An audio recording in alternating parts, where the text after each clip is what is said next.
Hello everybody and welcome to Turku. Turku Open 2025, the last stop of the Disc Golf Pro Tour Europe 2025 season is upon us, and we are visiting Luolavuori Disc Golf Course in the beautiful, almost city center of Turku. Just a bit over a couple of miles away from the heart of the city. The stag layout designed by Seppo Paju is given to these players to tackle in this event. Welcome to the booth. My name is Esa-Pekka Tupala. I'm your host today, and with me Pasi Koivu, the Grandmaster of Course Design in Finland. Welcome. Thank you. Excited to be here. Well, how are we feeling after the FPO round? The course will be quite different for the MPO players. So there's only a couple of holes that are same for the both fields, and the weather seems good. There's not too much wind, so I'm expecting some hot rounds. Those volunteers with Seppo and all the other folks down on the premise, they have done remarkable job on the course. Absolutely. Course is looking beautiful. There was a little weather delay early in the morning for FPO field. It was raining a couple of hours, but I don't think the course is going to be that wet. Well, we're going to have a lot to talk about the course, as we also talked in the FPO round earlier today. We had a 2.5 hour weather delay in between. Still, those greens seem to hold up pretty good. I believe we should take our third commentator into this broadcast, would you say? Let's bring him in. Andrew Gum, the gummy bear of our own, he's in Turku and he's ready to join the conversation here. How are you doing, Andy, after this short break in between the rounds? It seems like the sun is shining there, and how are you feeling? I'm feeling great. This is such a great disc golf city, such a great city, the oldest city in Finland, third most populated urban area. Great disc golf city, so many good courses, and particularly this one, they've done so much work on it. It's really primed up and ready for this excellent event. Well, we have the Disc Golf Professional World Championships in Nokia and Tampere this past weekend. Andy, have you recovered yourself, and how do you feel are those players recovered after that weekend? Yeah, that was a trip. That was such a wonderful moment for our sport, and we had to showcase, what Finland's all about, and I think more people got to see disc golf than ever. So, and the show was brilliant. We had really exciting action throughout the event, and of course there's a come down from that, a little hangover, but I'm feeling very excited and energetic. I'm really happy to be back on the network with all of you viewers and with you guys there in the booth. It's a dream job, the best thing you can do, being down here on the course, getting to soak it all in with my senses, and then report back to you with everything I can. So yeah, I'm feeling really good. The players, I believe, are probably warmed up by now. I think that was such a huge event that it surely took some energy and time, but they're here ready to compete, and I expect to see some really hot scores. The conditions are great. It's 20 degrees Celsius, 68 Fahrenheit, just some light winds. Storm has totally passed from this morning, so now it's very comfortable conditions, and I'm excited to see how the players attack this course now. Well, thank you, Andy. Let's talk more about the weather. So, in our radars, it seems like we might have some small showers coming here and there, and we've been coming down in the Celsius degrees. The days are now colder, so to speak, after that very, very long and humid 3-week period. We're going to take a look at our current conditions also at this time. How do you feel like the grass and the fairways are holding up after these showers? The temperature is about 19 degrees now there, humidity about 63%. The course is holding up really well. There's a couple of the slanted fairways where the rain this morning kind of made it just a little bit slippery, but the sun's come out and it seems like the grass is drying up for the most part. The tee pads are pretty good overall. They've really put in a lot of time and effort to make sure it's at the championship level to host, this top level event here. I would say that the course is going to hold up just fine. I wouldn't expect, the grass is so lush and green. I don't expect it to be too slippery. I think it's going to be all right for sure. And yeah, hopefully it stays dry. Right now it feels perfect, so I'm just hoping it stays. Thank you, Andy. Thank you so much. One more question. We have a couple of 9 down rounds there in the clubhouse. What would you see is the hot round for today? The hot round, I believe, is going to be at least 12 under. I feel like Niklas Anttila, is going to go out there and just shred it up. He's done it before in the past here. He's done it basically everywhere he goes. He'll be able to put down a hot score. I think he's really thirsty for a big win. He got third place there at the Worlds, but I know he wants to be on the top of the podium every time. So I feel like he's going to make a big, strong statement here. He was the winner of the first Disc Golf Pro Tour Elite Series event here last year, and he's going to look to defend that title and do something special here on day one to distance himself a little bit from the field. Thank you so much, Andy. We're going to clear you out and we're going to be in touch when the action starts. Now, Pasi, we're going to take a look at the Disc Golf Pro Tour standings and especially Disc Golf Pro Tour Europe standings as they stand right now for the MPO. After that, we're going to go to the world standings. So first, on your screen, on the Europe side, we have Nestori Tuhkanen leading the stats, 661 points, but he's in China. He's in the World Games, playing with Evelina Salonen from Finland. Lauri Lehtinen only 27 points behind Tuhkanen, and Niklas Anttila 31 points behind Tuhkanen, so it's pretty tight on the top there. Daniel Davidson doing great things on the course as we speak. Exactly. Davidson is already 8 down, so pretty much going for the hot round so far. And Niklas Anttila, obviously these days, always a crowd favorite. And he's also a favorite in the world standings on your screen right now. Current DGPT world standings, Gannon Burr leading the stats with 345 points over Anthony Barella. Richard Wysocki, Isaac Robinson, Niklas Anttila, Calvin Heimberg, Ezra Erold, all of those guys in this tournament in Turku as we speak. Exactly. A lot of points to gather in. Gannon is in China too. In the World Games, so the rest of the guys are in a good situation to get some points. Well, before the action starts, we are going to have a short break on the Disc Golf Network, and when we come back, you're going to see the MPO feature card number 2 tee off at, I believe, just 6 p.m. local time. Well, it has been a pleasure, and thank you, Pasi, for joining me in the booth. Absolutely, it's a pleasure. We'll be right back with you, folks. Have you tried the Prodigy Pivot? It's a new putter, it's really straight and really glidey. It's great for putting and great for throwing.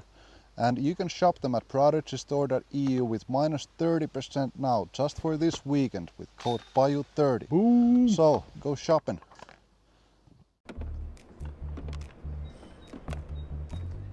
Hey, aren't you Anthony Barella? Yes, sir. Try out this Venom. Thanks, man. Hey, hurry up, man. You're taking forever. Sorry, man. No 30-second rule here. What about that 100% off player discount?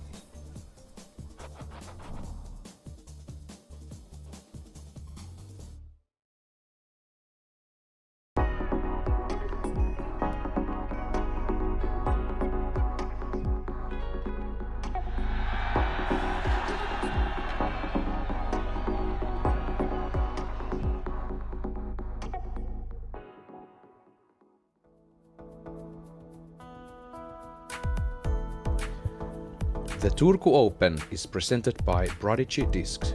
Find your flight.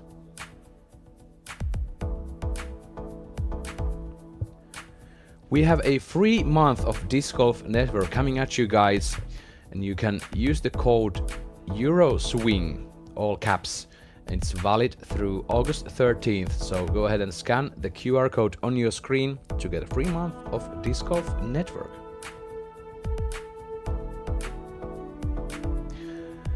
And we are gonna fly to tee number 1 to give our feature card number 2 in MPO chance to start their tournament. We have James Proctor, Väinö Mäkelä, Ezra Robinson and Isaac Robinson in the card. Let's fly to the tee, enjoy the action, welcome to Disc Golf Network.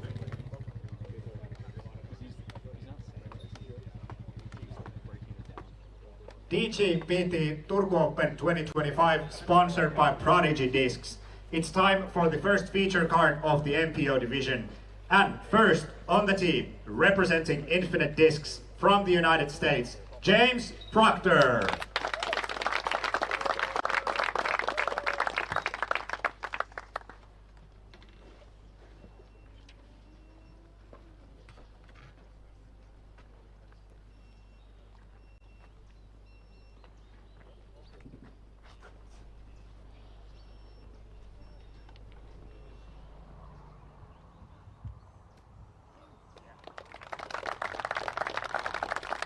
Next on the tee, representing Innova from Finland, Väinö Mäkelä.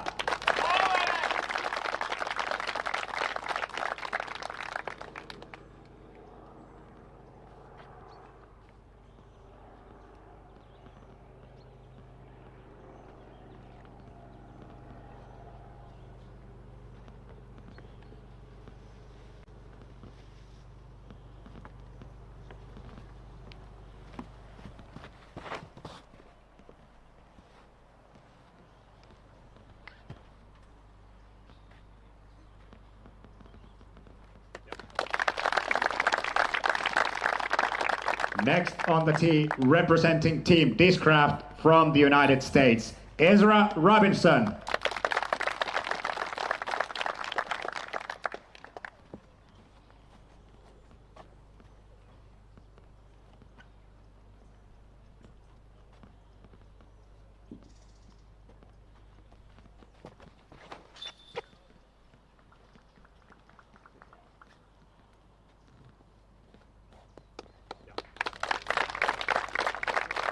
And fourth on the tee, representing Latitude 64 from the United States, Isaac Robinson.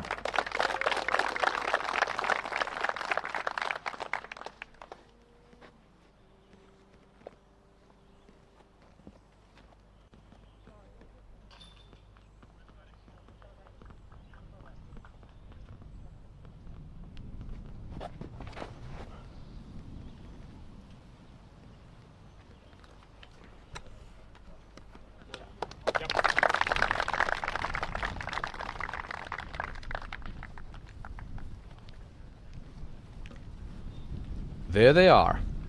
Second feature card is off. Solid shots off the tee. Not too much trouble for any one of them. The wind is down. Pretty easy tee shots. A very good way to start the round. And here's Ezra Ederholt's daily fantasy position this weekend for the Turku Open. 13.5 for Ezra. So make sure to vote better or worse for him at nxtbets.com/playdgpt. That is nxtbets.com/playdgpt. You can also scan the QR code on your screen.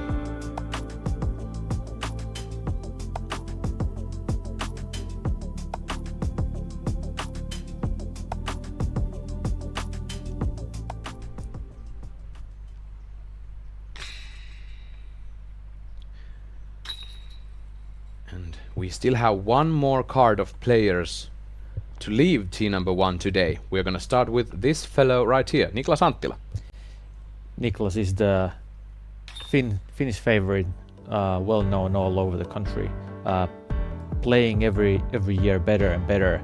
And last year we saw some phenomenal shots from him. This was officially the tournament that broke me mentally in the booth, witnessing these unbelievable putts all over the place. This was on hole 14 that we're gonna witness today, and just amazing comeback. Mauri Vilman from Estonia was leading the tournament, several strokes over Niklas, and Niklas charged forward full throttle. And of course, these highlights from the Disc Golf World Championships last weekend. Here we can see that Niklas manages all the different kind of shots. And actually earlier this week I heard him saying that the last year's final round was his best comeback ever that he has played. So it was also very impressive for himself too. And as all of the players playing in the last part of the MPO field in Nokia witnessed and told us, the roars from the crowd when Niklas threw a good shot were remarkable, and the grounds were shaking in Nokia. Exactly, yeah. You were able to hear which hole he is on. We might not have quite the same crowds today as we head to the Turku Open opening day Friday, but he's still the favorite, and we have many spectators on the course already on this first day. Then we have 3 American players with Niklas on the card. First of them, Calvin Heimberg. Yes, fresh major winner from Estonia, the Disc Golf Festival. Always very good backhand player and a putter. Those will be the key factors to this tournament too. And if we're gonna have some rain, some showers, some mist even, it's not gonna affect Calvin. No, not at all. It's ridiculous how well he plays in the rain. It almost feels that he plays maybe even better, which doesn't make any sense. It was the year 2020 USDGC when Chris Dickerson took the major title that Calvin Heimberg charged in the last round in the monsoon rains.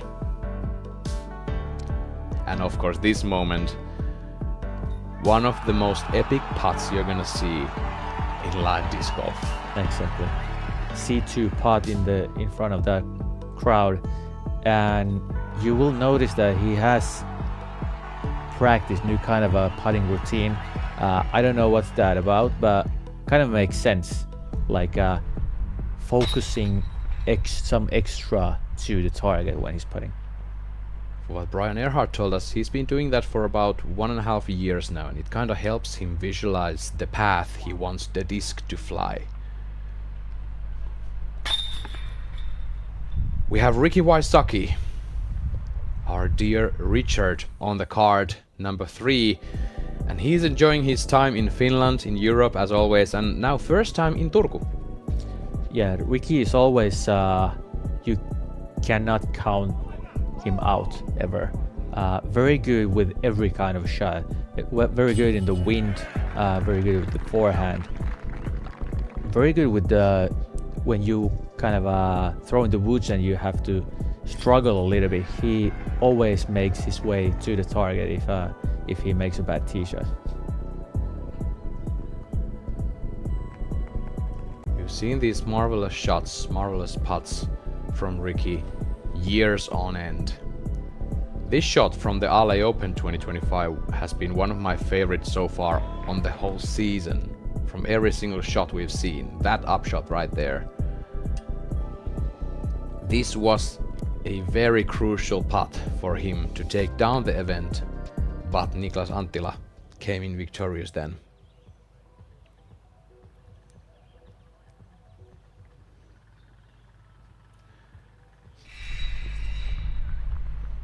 Wow, it's so great to have Ricky here in Turku, and I really want to see how he's challenging these fairways, and we're going to talk more about the course. We have those kind of shelves on which the baskets locate or the tees locate on. Then we have those slopes right from left, and if someone can navigate through them, it's Ricky. Yeah, that is true. And from years back, I remember that Ricky has said that he likes the Prodigy baskets because his putting style is very hard, very forceful. So he can push as much power behind the putter as he wants. And yeah, that's just his putting style. Another one with forceful putting, Aaron Gossage. Exactly. Not as forceful in my books, at least compared to Ricky, but still kind of the same style, and also very good appearance at the Worlds. Niklas Anttila taking the bronze medal at the Worlds, Aaron Gossage with the silver medal. Gannon Burr the winner, as we said, in China for the World Games. And here you can see some highlights from the Goose. People were wondering all over social media, why are those Finns booing for Aaron Gossage on the tee of 1 and in the green of 18? But they were actually shouting goose, not boo. yeah, makes sense. But yeah, he's a guy that doesn't always play that well. So you can kind of forget a while that he's playing there. But then in the majors, this is a good example. Also did it a couple of years back competing against Paul.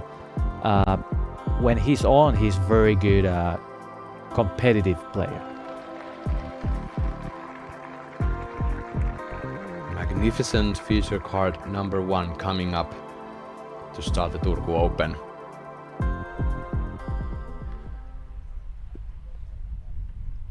And he has a really distinct style, that being Gossage. And you can say that from every single of our lead card players in our feature card 1 players. Yeah, that is true. Totally different throwing styles for Niklas and Aaron. Proctor tapping in practically a birdie on hole number 1.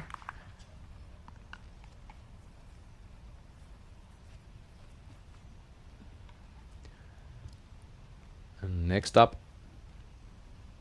Isaac Robinson, the older brother of Robinson's. Ezra there for the birdie, and Mäkelä forced to take a par.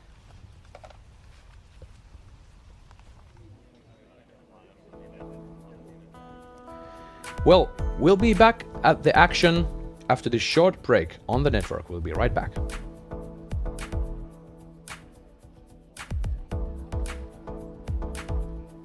The number one reason I switched from bag to cart is pretty simple. It takes weight off of my back, easier to play a course. I realized that the cart became something I really needed when little things would happen. I'd pick up my bag and my elbow would hurt. Using a cart decreases the bending over, the weight on my lower back. Decide to go with Suka, and seeing that my sciatic nerve is gone and I don't need to worry. Only one thing I have to worry about to get birdie, because my Suka done it all for me.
Bend the reality of what a disc can be and discover Ultra Soft plastic. With its extreme flexibility and tackiness, Ultra Soft has the best grip and flex of any plastic Prodigy has ever made. Take on cold or wet weather with confidence behind every shot. We are excited to add 300 Ultra Soft to the lineup, which joins 400 and 500 Ultra Soft. Check out the entire collection today on ProdigyDisc.com or your local retailer.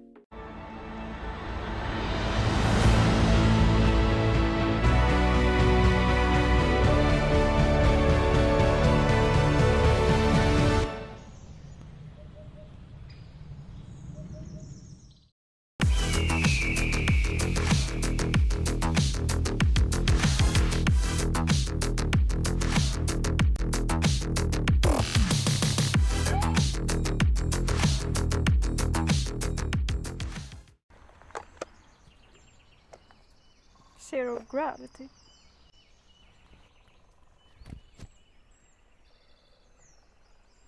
What now? I don't know. They have to land at some point.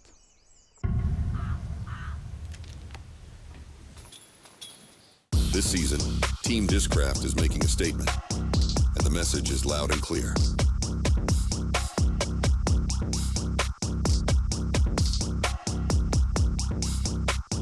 Discraft, built for flight. The First Available Research Ultiworld Disc Golf Fandom Survey is now open. Now in its 4th year, with many new questions, the survey is better than ever. This is your chance to share your opinions as a member of our awesome disc golf community with questions about players, media, discs, and so much more. Results from the survey will be published in Ultiworld this off-season. The survey is only open for a limited time, so scan the QR code or go to discgolfsurvey.com to take it now and let your voice be heard. We are outside. We are together. Oh my! We are healthy. We are inclusive. Smile. Smile. You are playing Disc golf. PDGA Europe. Smile. Let's send these boys back to the lobby. Get on. Oh, Grandma's got a hot kettle for that teabag. How did you get so much energy from a candy? One Shot is no ordinary candy. It only has 4 grams of sugar, and the nootropics help prevent jitters and crash. Grandma, do you think I could try one of those One Shot energy chews? Oh, sure, honey. But if you come for the queen, you better come correct, Sprout. I'm the OG. Got it? Got it. Level up your energy with One Shot. Grab yours at oneshotenergy.com today.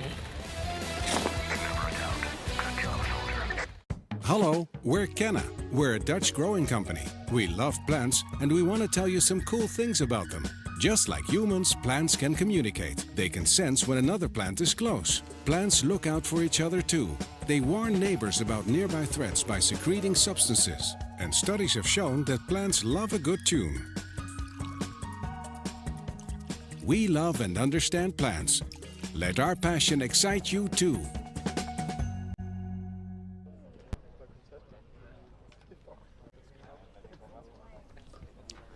Welcome back to Turku, the grandstand behind the tee number 1. Having some spectators waiting for the first feature card. Also, some young fans have found their way to the course, probably rooting for the Finnish big name, Niklas Anttila. Väinö Mäkelä, another figure in Finnish disc golf, who's always followed by a big crowd wherever he plays. That is true.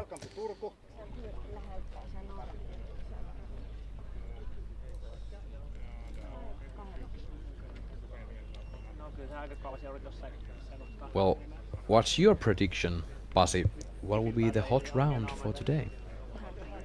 Earlier today I said it's going to be 11 or 12. Now when I see, after the rain, very often the weather is really good to play, and now they are even going later to the day. I'm gonna say it's going to be 14 down. 14? Yeah, just like Ezra did in Tampere. All right. Well, I'm gonna be a bit more conservative here. I'm gonna say. Oh shoot, Raven Newsom is 9 down through 13. Maybe I should still change my opinion. Be wise now. Well, let's say 13. You have the 14, I have the 13. That's fair. That's fair. Wow, it's so great to see the sunshine and the clear skies behind Niklas Anttila and all the others preparing for their round.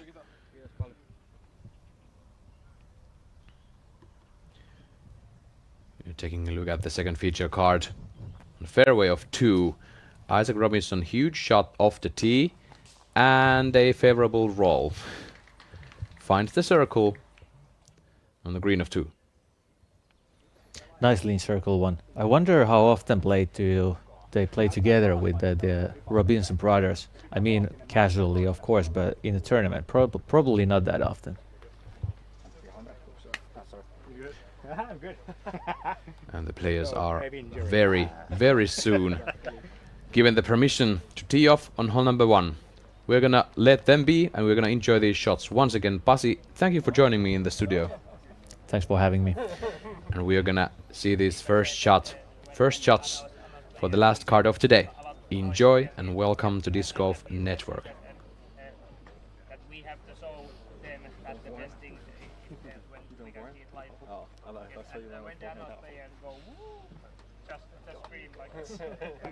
6:20 p.m. tea time here at DGPT Turku Open, sponsored by Prodigy Discs.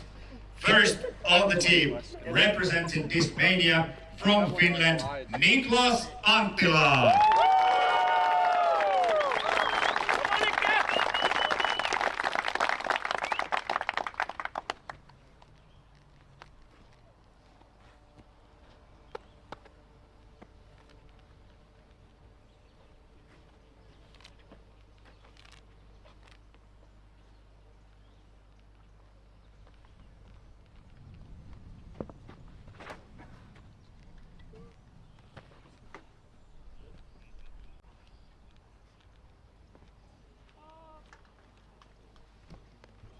Next on the team, representing Innova from the United States, Calvin Heimberg.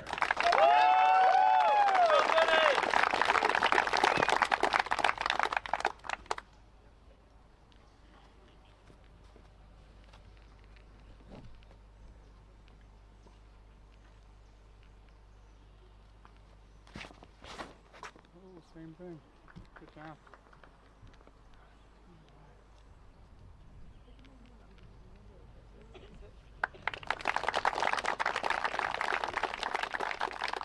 Next on the tee, representing Discraft from the United States, Ricky Wysocki.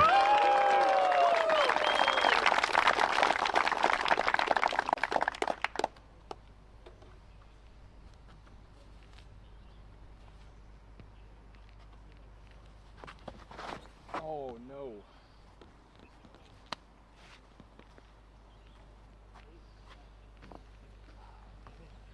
And fourth on the team, representing Discraft from the United States, Aaron Kosic.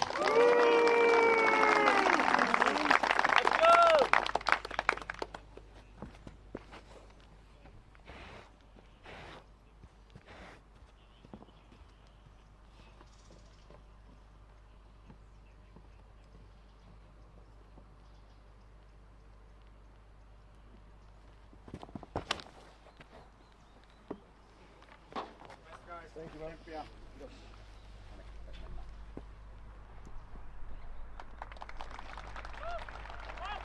And I forgot to say the most important thing for every single spectator. Thank you for being here. Enjoy. Here we go. 2 shots out of bounds, 1 barely in, and Aaron Kosic, best of the bunch, staying on the fairway. Well, I have a notation to make for all of you back home. You have a possibility to give us your opinion. Who you care the most as a professional disc golfer, which brand, which discs, and even if you enjoy us, me and Pasi, in the commentating booth. The 2025 Fandom Survey is here, and it's made by the First Available Research and the Ultiworld Research. And make sure to visit discgolfsurvey.com and let your voice be heard. It's really important to us to get your perspective about our sport and how to make it better. Back with the second feature, Ezra Robinson tee of 3. Just slides over those rocks, and that's a bullseye hit. A nice gliding, probably a mid-range or a faster putter. But yeah, the first problem with the rope there. The first coverage group here had all the same. Wow, double OB for Rick. Okay, I was saying everyone risking the left side OB. So probably they were thinking about the bad mistake is to never get back from the right side OB, and that why ended up 2 of them ended up OB there.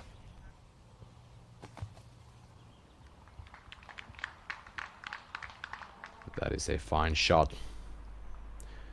Almost finds bullseye's edge. Yeah, if you want to approach your lie and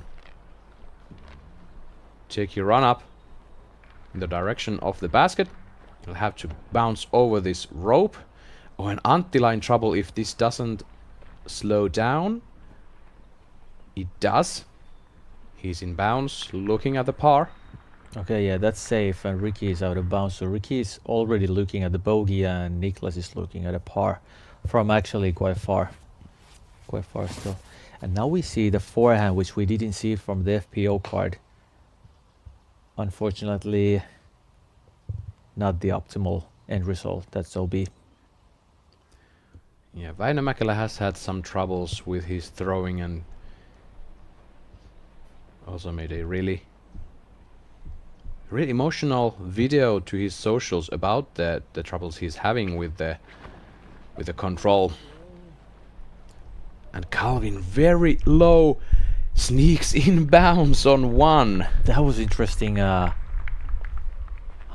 There's all the room. You can throw whatever you want, but throwing that low, I think they are taking the run up just a little bit downhill. That's the only way I can imagine Calvin doing that kind of a mistake. But still, it's safe.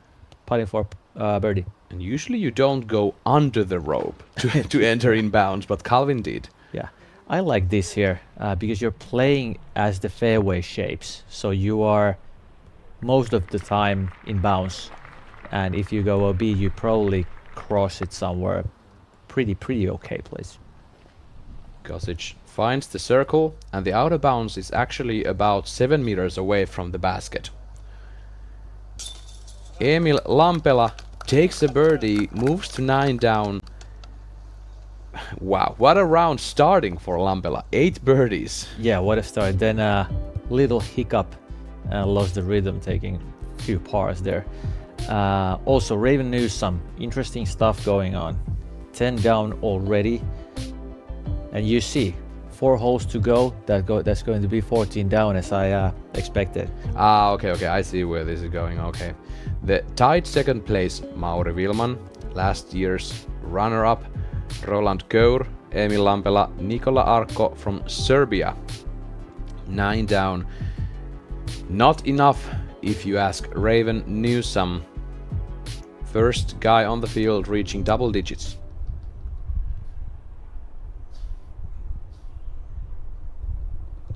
Niklas Anttila for par on hole 1. That is a great par save. Very nicely done. 2 bad shots could possibly go into someone's mind, but not for this guy. Taking the par, it's a casual day. Move on to the next hole. Wysocki still has a putt to make to save bogey. After 2 shots, he has 2 out of bounds strokes. Now Heimberg, with that darts kind of preparation movement, trying to vision the path he wants to make with his putter. And it's dead calm. Makes a mistake, hits the chains on the left. Should roll around the hill, stay in bounds.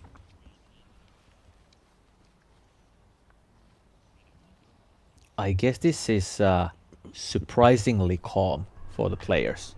Like on the first tee, I saw Niklas was throwing a PD2, extremely overstable distance driver.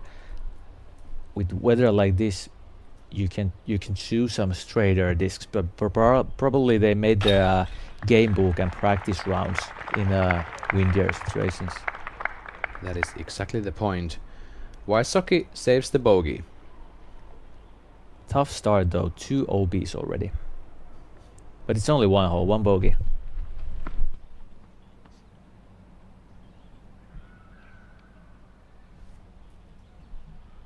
Gosic for birdie.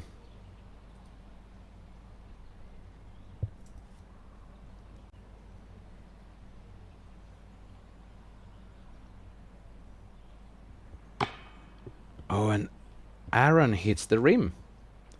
Not high enough.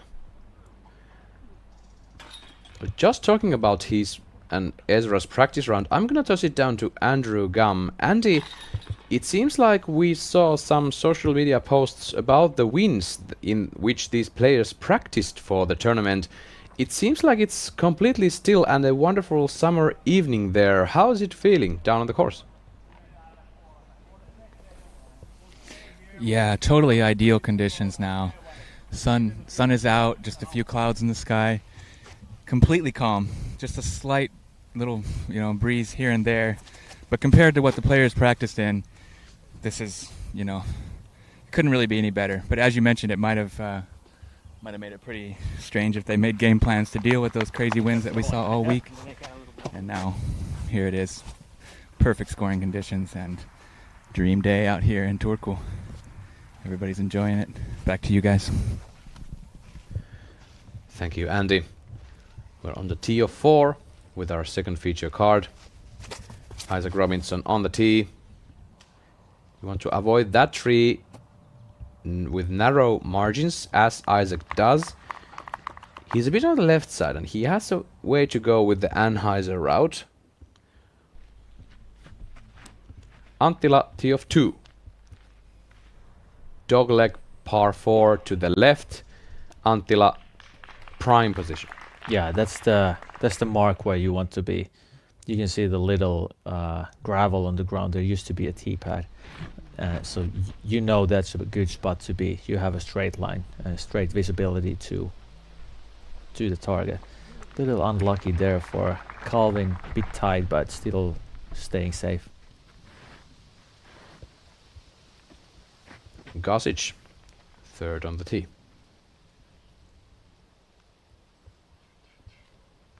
Very long run up.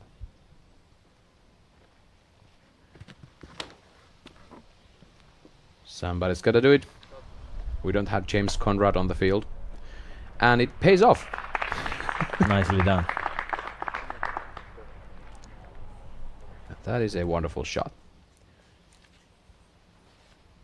You can actually go over those trees on the left, but none of these players will do that.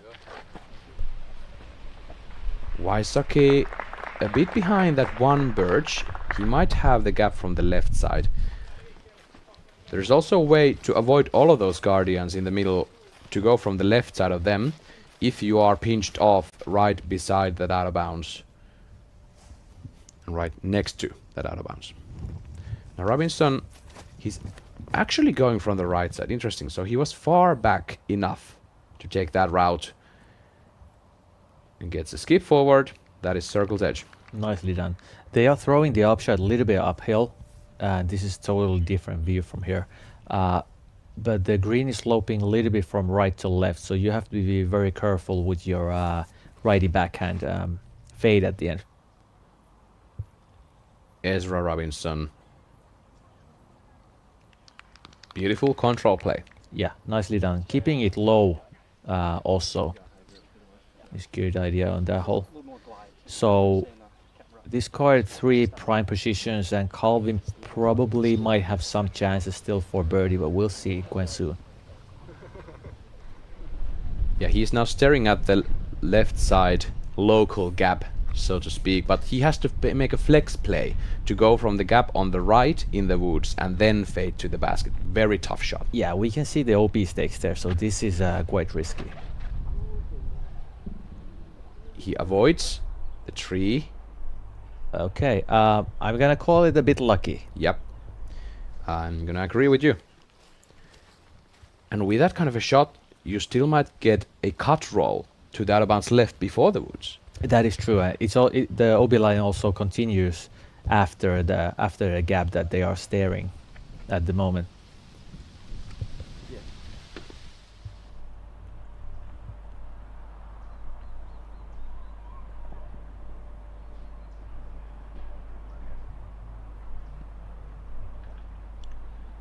Now Anttila. Here is the view he's aiming at. One of the most beautiful greens in Luolavuori. Doesn't like it. Should be good. He maybe should like that, even still. Finds the circle a bit behind those trees on the left.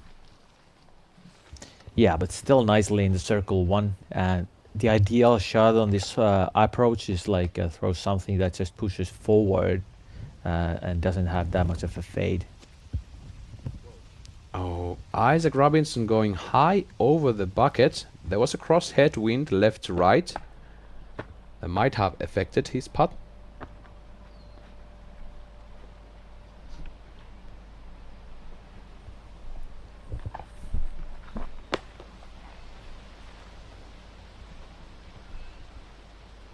In my opinion, Ricky is very good with these overstable putter flex shots.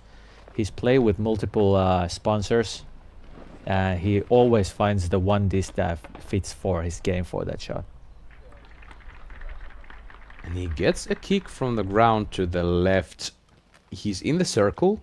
And he should be looking at the basket, but it might be a bit obstructed.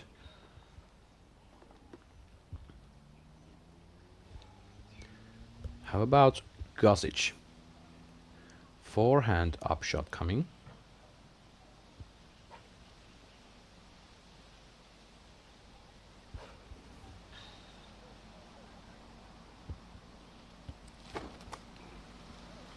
Flippy zone, I suspect. And Goose gets stopped by the rock on the ground. 5 meters left. Yeah, I guess actually that's the way to really park that hole. The backhands tend to hyzer anyway, and then there's some chips under the basket, so you get a little bit of skips pretty much every time. That was a nice touch with the forehand on that hole. Nice catch on the left side. Ezra Robinson makes it happen. 4 for 4. 10 to go. You're rooting for the 14 down the whole way.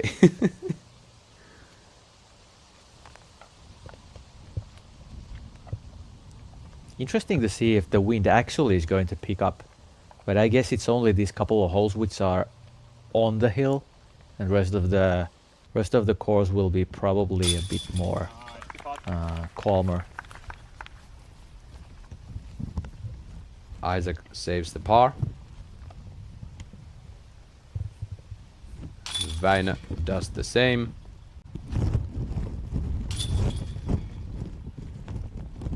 James Proctor with them in the card. James Proctor has 2 birdies and 2 pars. Now Waisaki gets the birdie on 2. Yeah, that's Ricky all day long. Tricky putts never affect his game. He always makes those. Yeah, Tricky Ricky not affected by those kind of putts. Heimberg for the par. Yes. There he goes.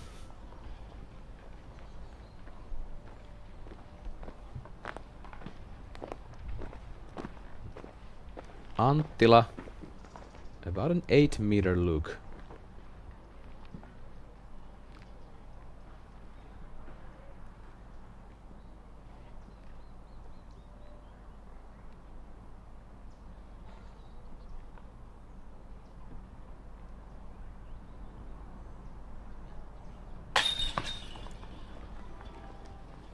It's left side chains.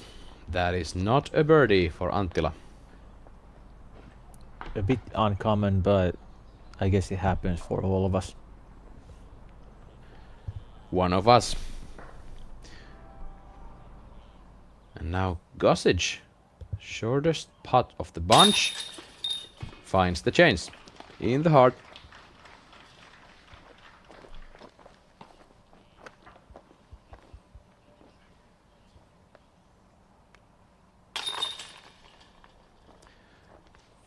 Anttila picks up the par. So 2 holes done, and we only have 2 birdies combined for the first feature card. Daniel Davidsson currently tied 2nd place, 9 down rounds so far. He has 1 single bogey from hole 14, and he's on the tee of 18, coming in. And a nice skip and roll, bullseye's edge. Nicely done. We can probably call that already a 10 down round.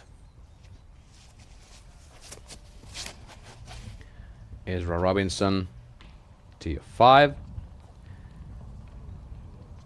That is well done for the FPO basket, but the MPO basket is higher up on the hillside.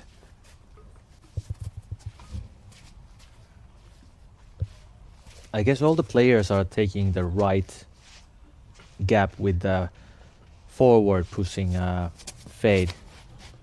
There is the straight gap, but it's not that popular, I guess. Isaac hits those trees guarding the green area. Very long uphill look for birdie if he wants it.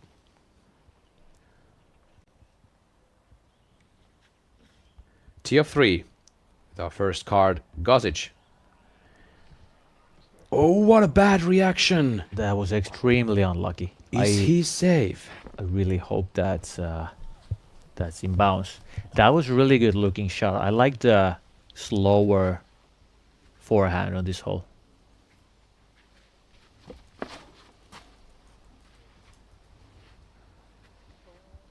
And take a look at that. Well done. Okay, maybe Niklas is showing how it's done with the putter. Putter forehand. That is his drop, I believe. Most likely, yes. He likes to throw that quite a bit. Is that risking the OB on the right? It is risking the out of bounds on the right. And for my eyes, that is out. Yeah, seems that way. Yes, we are gonna get a zoom, and that string in the ground lets us know that that is out of bounds for Niklas Anttila. You have the mandatory left on there, so you have to go from the left through the gap. You can't throw anything hyzering. From the right side, Vinny finds bullseye's edge. Now I just realized that if you throw the putter in a slight cut roll angle, there's those chips with just you can get away from the cut roll and just slide towards the basket like happened for Calvin's shot. As we take a look at 18, I'm throwing it down to Andrew Gum. Andrew, do you have any news for us about Aaron Gozic? Is he out of bounds or in? Daniel Davidson, great birdie on 18. Goose is out, unfortunately. That was terrible luck. I don't know what it hit, but it caught edge and rolled into the out of bounds. It was looking like it was shaping up towards the basket, like it would maybe skip in that direction, but I couldn't see it from behind the sloping downhill, and yeah, it's definitely out of bounds. So bad luck there for a Goose. Well, now they're debating actually. Hold on, I was told it was out by the stat keeper, and now I see the card is deliberating here. I'll get a closer look.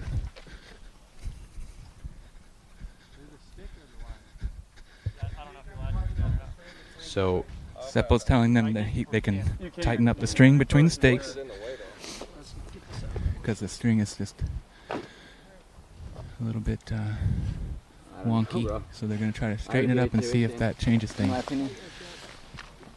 It still appears to be out from where I am, but it's very, very close.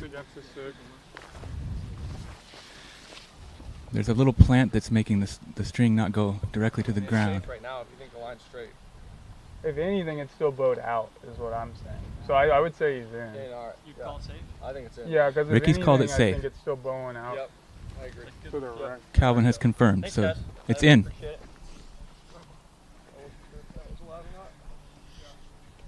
All right.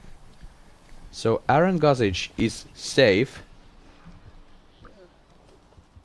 by a very, very small margin. Yeah, probably a good moment to point out that the ropes are not actually marking the line. Those are just to get an easier visibility for that. The stakes are the actual line. So that's what they were checking there. And Gozic takes advantage, takes the birdie. That is very important note from you, because it goes from the stick to stick, and then therefore you can make the string go straight from the stick to stick and determine the lie by that. Yeah, for example, on the first hole, we saw Ricky grab the string with his feet while throwing, so that would move the line quite often. Niklas Anttila also in the bucket. Saves the par. Calvin to take his first birdie of the day. No problemo. And Ricky Wysocki, another birdie for him. He's now under par for the day. Well done for the group, even though Niklas threw the OB.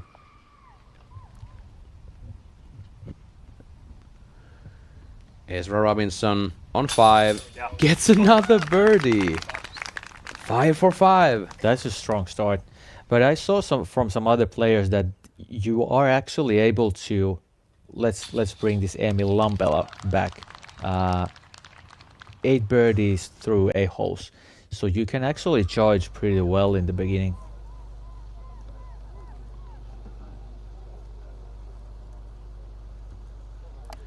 Raven Newsome. 9 down through last 10 holes. And he's on 17th. Is that a bit far on the left? I didn't see properly. Wasn't quite able to catch that. He is leading the tournament 2 strokes over Daniel Davidson already in the clubhouse, and Raven has 2 holes to go. This looks pretty much the same as in FPO. 3 nationalities represented there. And I forgot to mention that Nikola Arkko is there, who has double nationalities. So he's actually a Finnish player living in my home city, Heinola, young gun. At the same time representing Serbia. Wysocki tee of 4.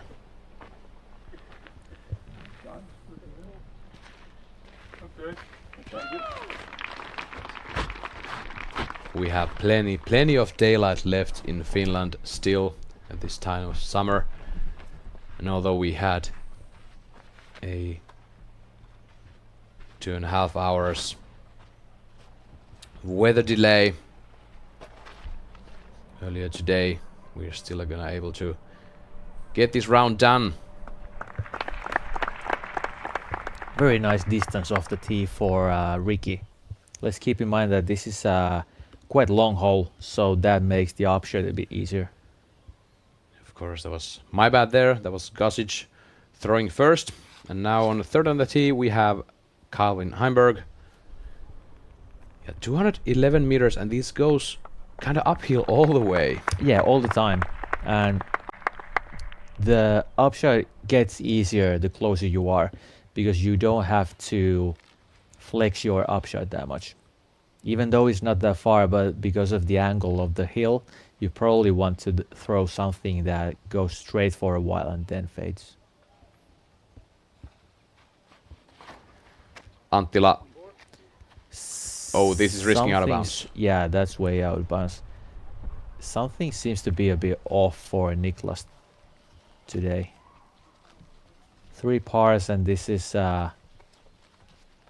hold on. Yeah, there's no chance that he's going to take par from there.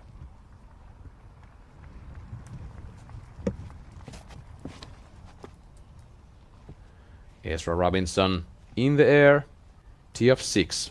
Very difficult shot for the MPO.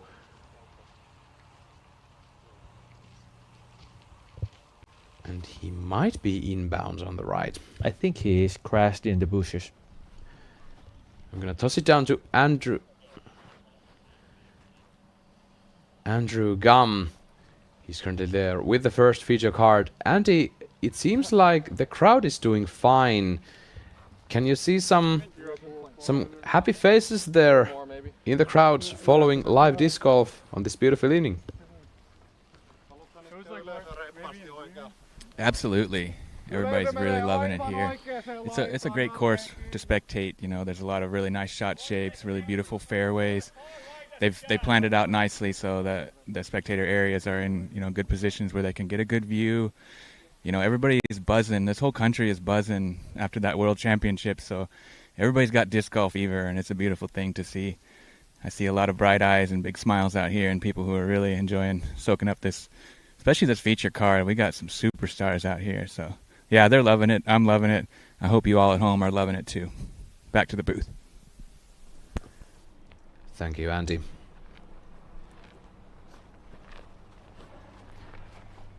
The crowd control, asking the crowd to move to the right side of the path.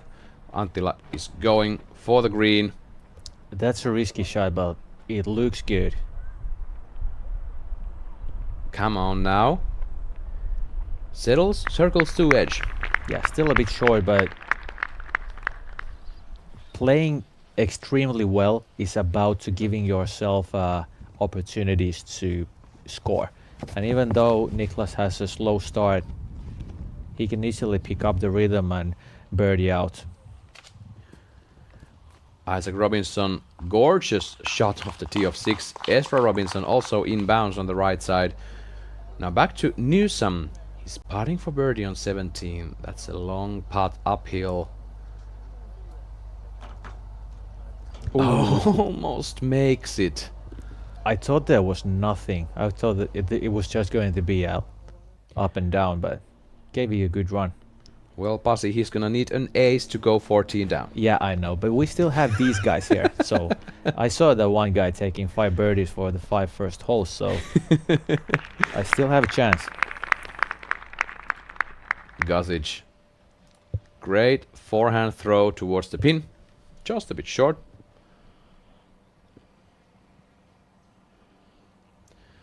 Heimberg.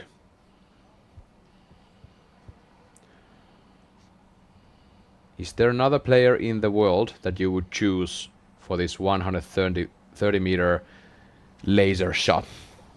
Yeah, well, after seeing this, maybe I have to pick someone. That was low ball from Hold Calvin. on. He made the same mistake on hole 1. That is true. Interesting. That is very, very odd mistake. I mean, he usually throws very low. But you know, just give it half a meter more. Well, the run-ups on this fairway are practically always subtle uphill. Yeah, maybe that's the reason why we've seen those. Ricky making sure he gets the height and almost tickles the cage with his second. He's putting for birdie. Ricky played this hole really well. He took a bit more risk off the tee compared to the other players, got a bit more distance, and now the upshot was much easier. It looks like it's easy birdie for him, but he had to take the actual risk and make the decision to go this way to attack the hole. Thank you, FlightFactoryDiscs.com, for sponsoring our drone footage from Turku Open 2025. Scan the QR code on your screen or visit FlightFactoryDiscs.com. They have new pictures from every single disc on their site about the parting line height and the bottom of the disc. So you have a great way to pick up the best disc for you. Thank you once again, Flight Factory. Calvin pitching up with his third, almost ringing the chains.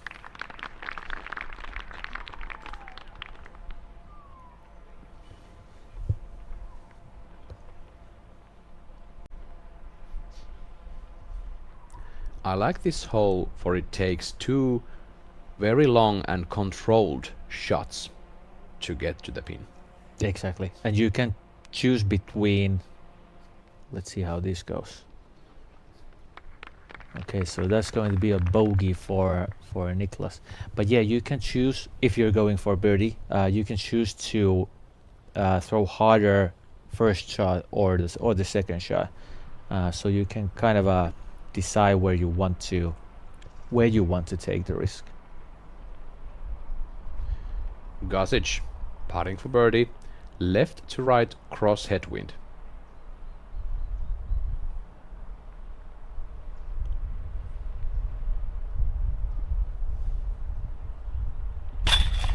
Gets it down. That is a beautiful putt.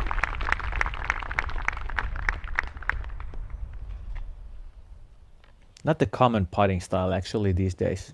The very nose down, very forceful putt. Ricky used to be a little bit that way, but now he's more of a flat angle putter. And Väinö Mäkelä actually taking that old style of Ricky's. Yeah, that is true. Calvin in the bucket. Anttila. Also, that will be a bogey, so Niklas Anttila 1 over after 4 holes. Here is your current leader, Raven Newsom. Unbelievable score. He's on the tee of 18. Just needs this inbounds.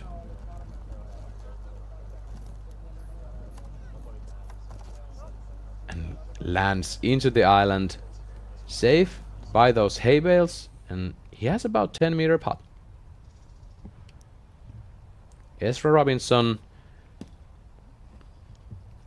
The first miss on the putting green, and that was actually from circle 2. So Yeah, that's true. So Ezra Robinson's 5 down through 6, so very good start. great action coming at you from Luolavuori Disc Golf Course.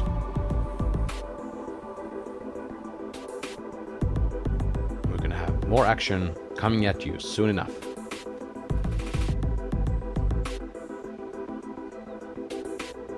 Does it concern you how much Infinite Discs uses your likeness in their marketing? No, not at all. First off, the Alpaca is an amazing putter. Right. And Alpacas don't miss. Shout out my guy Proctor. And Infinite Discs is a great company. They have like 100,000 discs in stock, so their selection and prices are incredible. So I'm not concerned about being associated with them. I'll tell you what does concern me though. What? The rise of AI. Oh yeah, that's scary stuff. AI is everywhere right now, so it's like so hard to tell it was real. I was not. Progress. It's momentum made visible. A constant push towards perfection. Moment by moment, frame by frame, we're building towards something bigger. The time-lapse was my first 12-speed driver, but I knew it could be better. So we went back to the lab, tweaked the feel, the flight, and now it's what it was always meant to be. That's progress. Introducing the retooled time-lapse from the Simon line. No limits.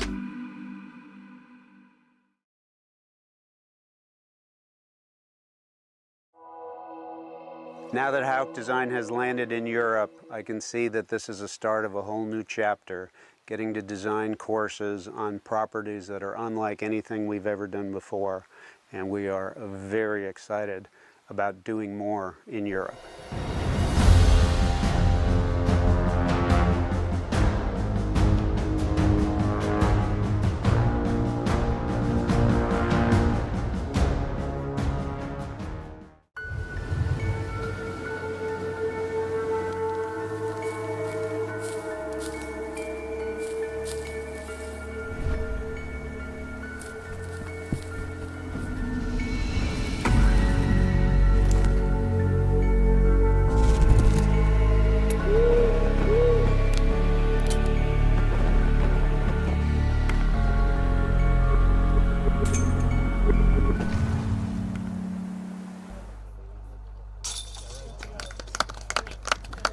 Raven Newsom finishing his round with the birdie, and that is a 13 down at the Stag layout in Luolavuori. The Cave Mountain is the straight translation from Luolavuori. Yeah, that's actually true. Never thought about it that way. Yeah, it has been just Luolavuori for us all these years. Exactly. Or Lulle, as the locals might call it. Gossage goes with the low hyzer on 5. Gets a huge skip out of bounds. Yeah, I'm surprised that he went that far. But the fact is that there's OB on pretty much every hole, and some OBs are kind of not in play like that. But once you get there, you realize that, wow, it's actually that close. Oh, it's that close. Yeah. And Ricky, that is a perfect play. Yeah, that's perfect play. Like, kind of the try to get the skip go straight, not like a flare skip. Yeah, he didn't get as much edge on the ground with the driver than Gossage did. Definitely. Okay, this guy and this hole should be bread and butter. Yes. Not this time. Okay. Well, he was surprised by himself too. That was a misrelease. Yeah, Calvin's not on it, and neither has been Niklas Anttila earlier this round. 1 bogey and 3 pars for Anttila so far. That's a bit higher, straightening up. Yeah, that's a nice line. And now he's gonna get his first birdie to go back to even par.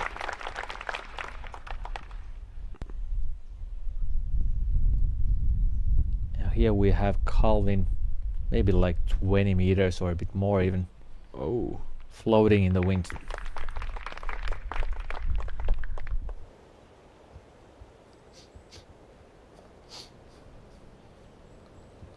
Seppo Pajo designing this course and adjusting it for this year.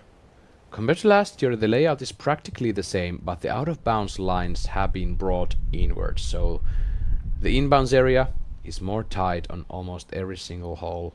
Gosic to save the par, and that's too high. That is the first bogey for Aaron Gosic. Probably a hole that you wouldn't expect to take a bogey on.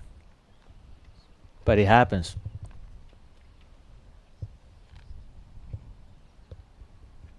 Anttila facing the cross headwind once again. 5 meters.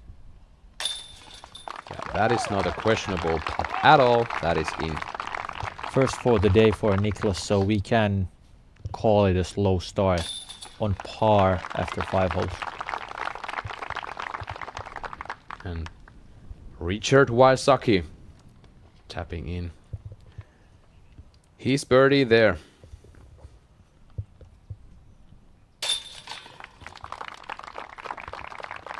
Calvin for the par.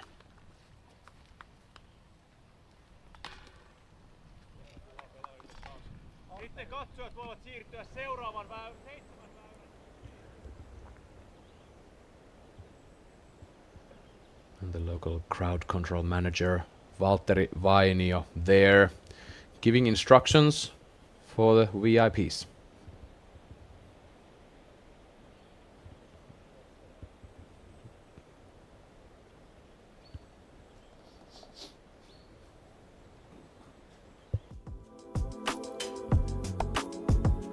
All tickets are on sale now for these upcoming DGPT events. We have, of course, still tickets available for this last DGPT Europe event, Turku Open, dgpt.com/Europe tickets. But we have many more things to come on the other side of the big pond. In the States, we have several events coming.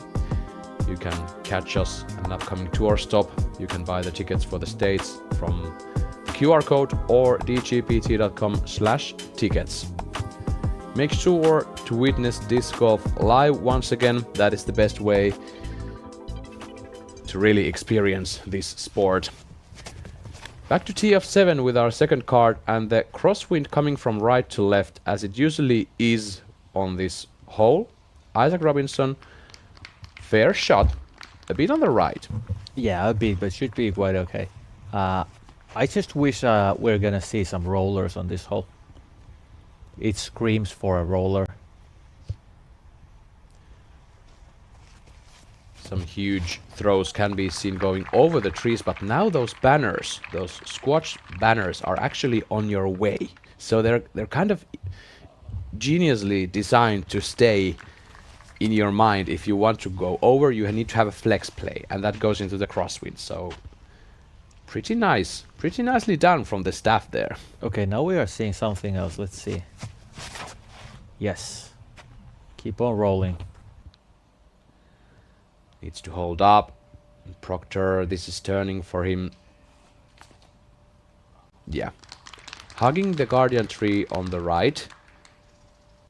Should be fine though. This is a beautiful place to fly a drone. Thank you, Zeni, for producing this flyover for us. It is hole number 6, par 3, 145 meters for the MPO. Yeah, here you can see the FPO target in the sun, and quite soon we are approaching to the MPO basket placements. The ideal shot is to fade in before these trees on the right and just take a couple of small skips. Ricky taking it really wide. I guess it's going a bit windy up there. It is windy, and that's why he took it wide. Okay, so he actually threw it over those bushes, and you can see yet again the OB line is very close, but there was no ground action at all. So if you can do it that way, just do it every time. One quote-unquote safe play that those players were anticipating in the social media before this tournament was to hit those trees on the right side and just drop down and then putt with whatever you got. Yeah, makes sense too. A bit like this, but Anttila is now further down. Yeah. He doesn't have a clear look at the basket. If he goes with an Anheuser putt, he might actually float out of bounds long. Heimberg has 2 wind reads now from Ricky and Niklas. Very wide.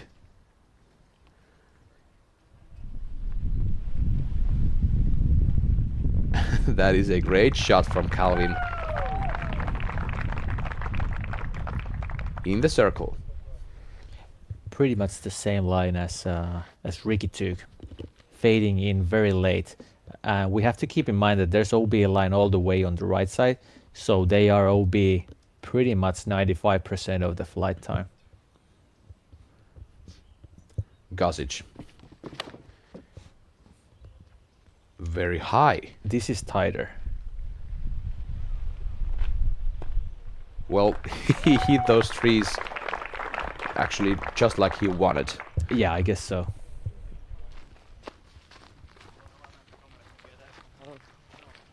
And down they go. This is the highest spot in Luolavuori in this park. And this tee shot is not available for the common people in the main layout. For this park is also used by the citizens of the city, and the permanent layout has to avoid that area of the park. But for this weekend, the city of Turku has given the staff permission to widen the course and have the tee pad on the hill. Ezra Robinson for par on 7th. That is a big par save. So Ezra's now, after 5 straight birdies, taken 2 pars, so still 5 down through 7. Isaac Robinson gets a beautiful bird on 7th. Okay, so now the brothers are tied, so this is going to be a fun round. Väinö Mäkelä for birdie, trying to get under par.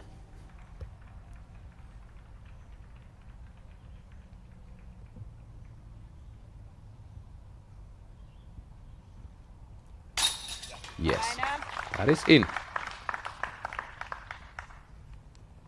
2 birdies, 1 bogey for Mäkelä.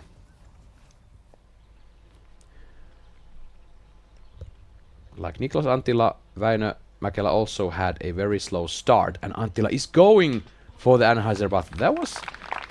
I got some Niklas Anttila Turku Open 2024 vibes from that putt. Yeah, I've seen him make that putt a couple of times before. But yeah, that was in the line. Previously, I've seen him do it from the knee with some kind of mid-range, so even tougher. But yeah, the line was good, just a tough place. You can't see that every time. Gosic, clear view at the basket, crosswind right to left. That is a bird. Very well executed from Gosic.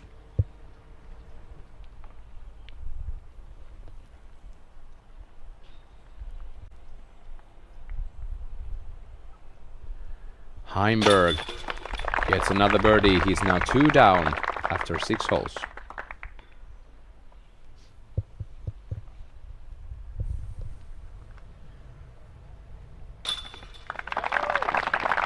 Raisaki takes the birdie. That will be 1 par for the group, and the par goes to Niklas Anttila.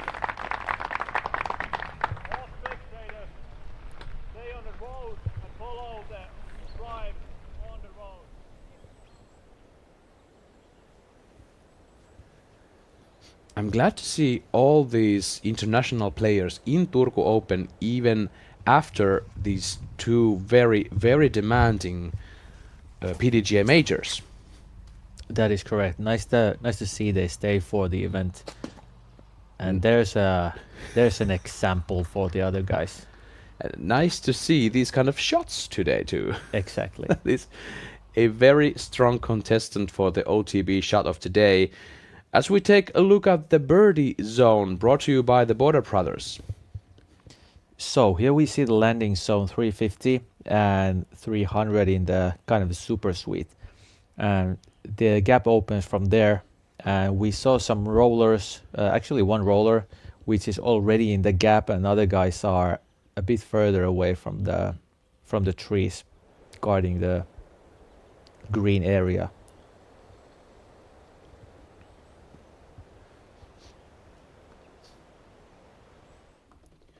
Make sure to visit borderbrothers.com and check out their Birdie Pro disc golf board game.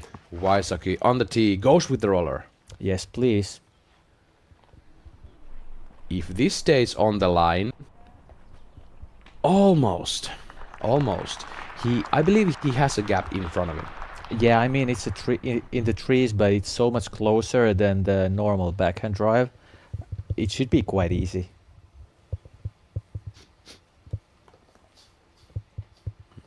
Heimberg. 210 meters, 689 feet, and another roller. Oh, this is better. This looks better. That is unbelievably good from Calvin Heimberg. That's just how you want to draw it. Yeah, exactly. I'm wondering if that's already like in the jump zone. We'll see. I would argue that's about 50 meters off the pin, so that might still be an upshot. Okay. Gosic. Okay, yeah. Power This works forehand. too. Yes. Well, you can most certainly do that. He's a bit pinched, maybe, next to a tree. A bit, yeah. We hope he's not.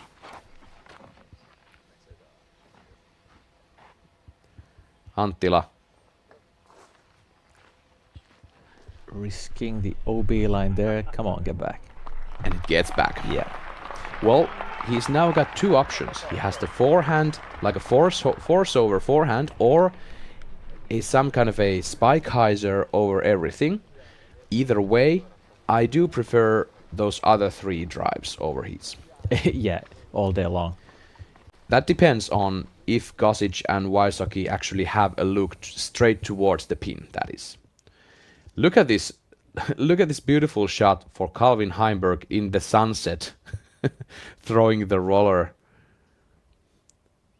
Some hashtag boing boing action, and perfectly hits the gap. Settles down. FPO pin is about 7 meters off of that shot. Yeah, that's what I thought that. So, yeah, that was a really good shot. But why not? If you can gain that much of a distance and you get closer, no matter what, if you're maybe a little bit tucked to the trees, always shorter is better if you can choose. Mäkelä, another picture perfect shot, T of 8. What are we looking at here? They have figured out how to play that hole.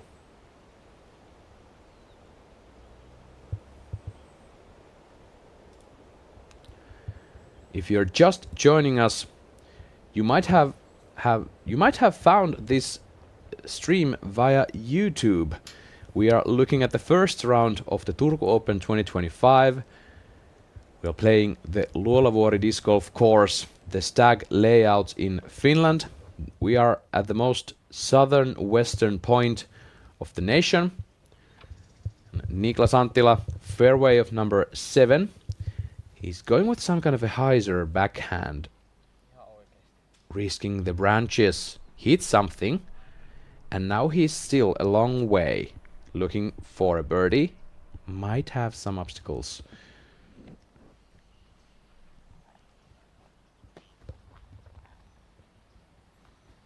Yeah, the line from here Yeah, this is perfect. Wysocki needs to settle down. It does. 7 meters left.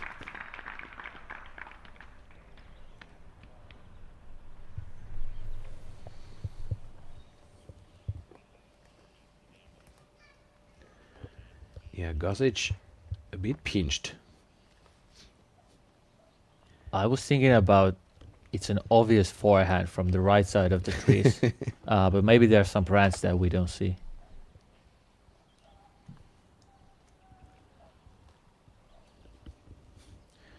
Never mind. Yeah, it's a forehand. Either way, he's using all of his time available.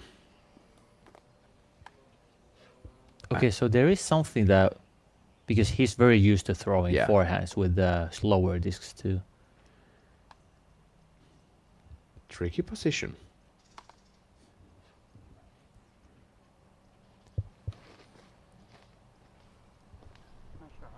Gosic going for the mug. That's unbelievable. That was nice. The control, I mean, talk about those situations. You've had those as a professional, that you are just wandering between two shots and then you're running out of time and you have to proceed with the shot that you just pick. How hard it is to control that kind of an angle with those decisions in your head. It's not actually that hard, but the commitment is the other thing. Like if it stays in your mind that is this actually the better option, it's going to be a bad shot. No matter what, those, either way, backhand or a forehand, it's still quite simple upshot from there. But going back to that, overstable floater is easy to control the distance because this is going downhill. So if you throw it a bit harder, it's easy to let it leak a bit long, and OB is there.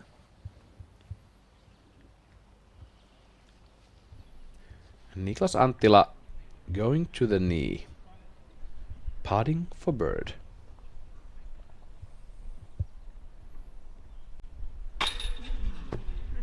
Very close call. Too short. Hits the rim, then the chains, and skips left from the target. This is a good example when you're just a bit off. You can easily see it on the scorecard. So Niklas is now, let's expect that he gets that. So he's on par after 7 holes. Wysocki took the bogey on 1, and after that, only birdies. He's 5 down through 7 holes. Yeah, sometimes, messing up the first hole kind of makes you relax a little bit, because then you realize that, okay, I already messed up, so what now? And then you just go on a strike. So that was the 6th birdie in the row, and somehow I sense very nice energy from Ricky, like very solid throwing and good putts. Interesting to see if this keeps going. Heimberg in the bucket for birdie.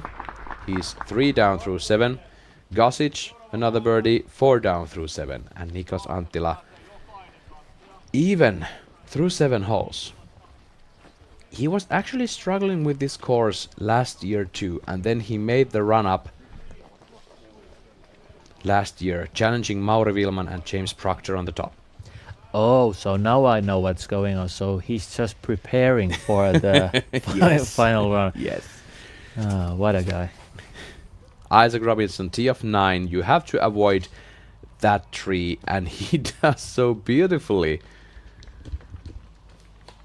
Perfect fade to avoid the dead tree. I have no clue what kind of a tree that is. From my perspective, I live close to this course, and it's practically my home course. I've never seen leaves on that tree. It just stands there waiting for those discs to come by. Mäkelä going with the roller. This is kind of common play for the MPO players on this fairway. And this needs to settle down. Oh no. I appreciate the risk. It's cool to see some rollers, but yeah.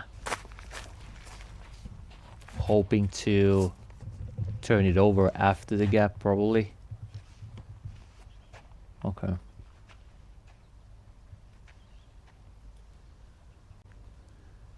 Ezra Robinson. Goes with the turnover. Hits some trees on the right.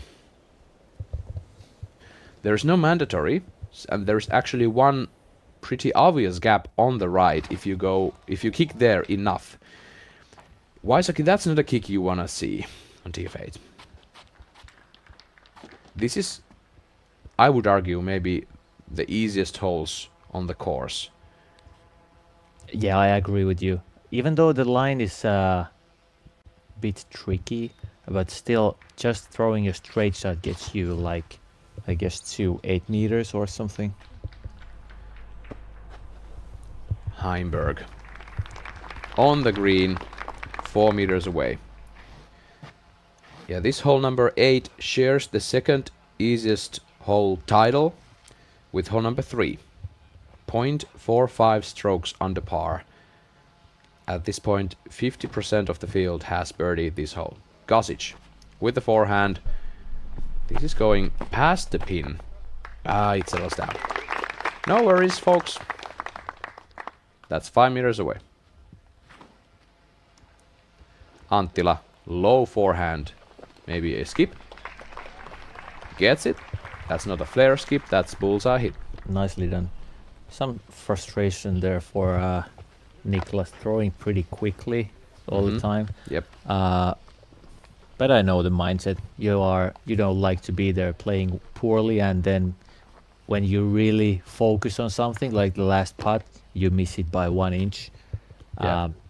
But yeah, now he gets a really easy birdie from this hole, and only needs to concentrate on playing next time on the next tee. Wysocki should be able to manage that. I'm sure he does. It's about 7 meters long for the par.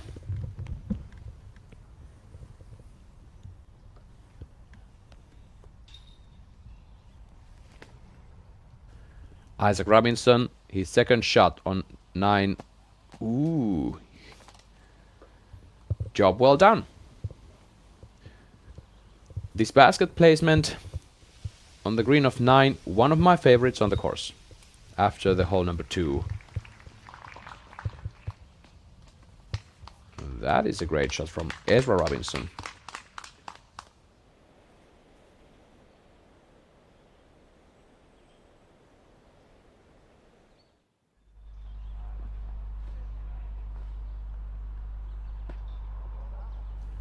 Now Wysocki back on 8.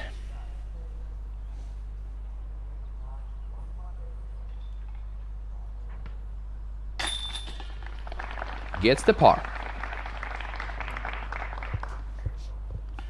Seems to be enjoying his time in southern Finland. Absolutely, why not? So after 8 holes, that's going to be 5 down.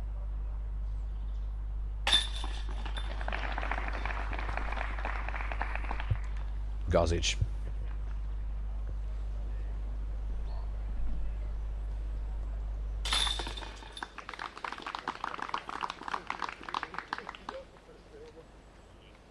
Heimberg, Anttila in the bucket for birdie.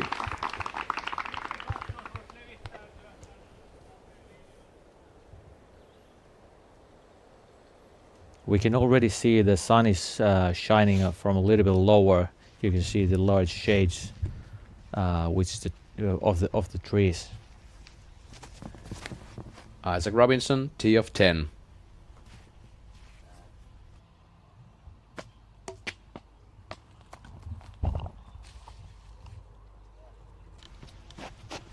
And not a good shot for Isaac.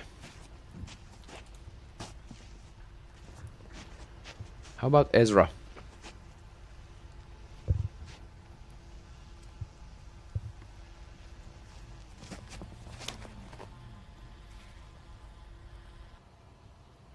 Ezra turning a bit too early. It's very unlucky for Isaac hitting that log and bouncing over it, rolling out of bounds.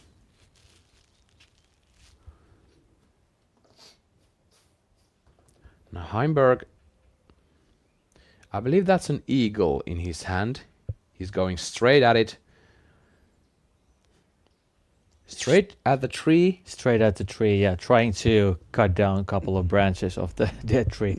But yeah, he throws the eagle all the time. So very good guess for the disc.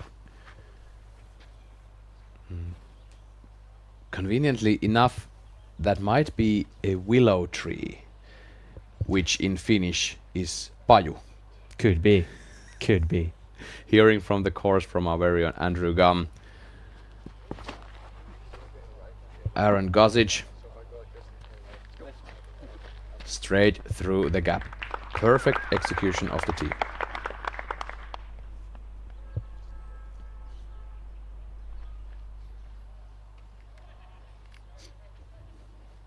Anttila might go with the roller or then with the air shot.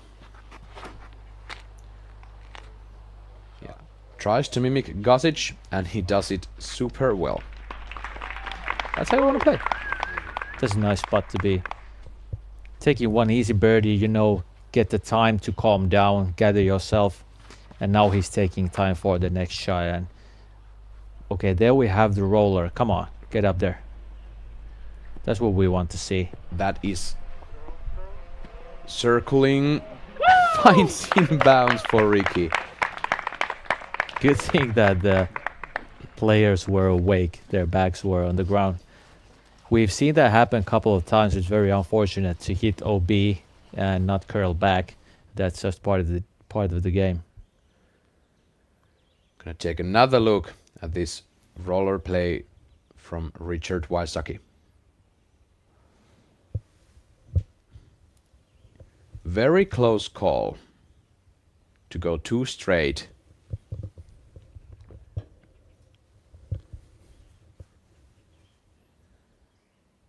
Just enough understability on that disc. The uphill slope might have helped him a bit to slow that disc down. That is true. I guess we can already call that a birdie. At least very close. He's tucked behind the tree, so he doesn't have a clear look for the eagle, that's for sure. And the basket is tucked in between, I believe, 5 trees. Heimberg going for the forehand.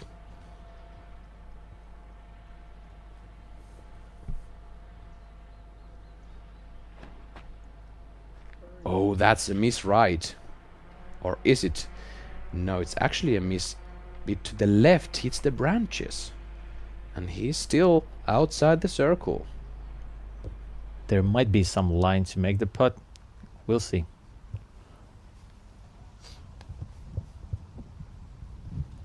Now Robinson.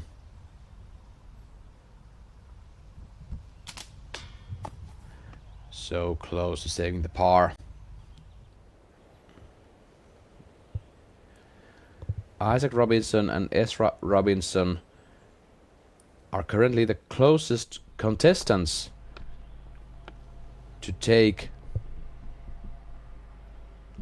something away from Raven Newsom. If they can make all the birdies possible in front of them, they might still achieve those double-digit rounds for sure. Anttila, great upshot. There's the Niklas that we want to see. He's going to be 2 down after that tap in.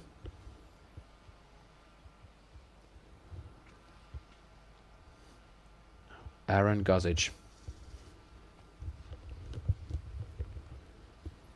Throwing 2. Goes with the hyzer. I bet he has been throwing that kind of a shot couple of times prior. Yeah, I've seen that disc actually. I guess he throws the same one forehand and backhand. That's actually very interesting to talk about as we see Ezra Robinson going for the birdie a bit too low on 10. Some players have strict ruling about which discs they throw backhand, which discs they throw on forehand, and some others mix everything for the backhand and forehand. How did you play when you were playing as a professional? I didn't have a forehand disc at all. I threw everything. But obviously there was a couple of discs that I really liked throwing forehand with, but there was no restriction for myself to not use those backhand. And Wysocki Yeah. sees the basket but lays up. Wisely done. So if the roller is good, you can get pretty easy birdie on this one.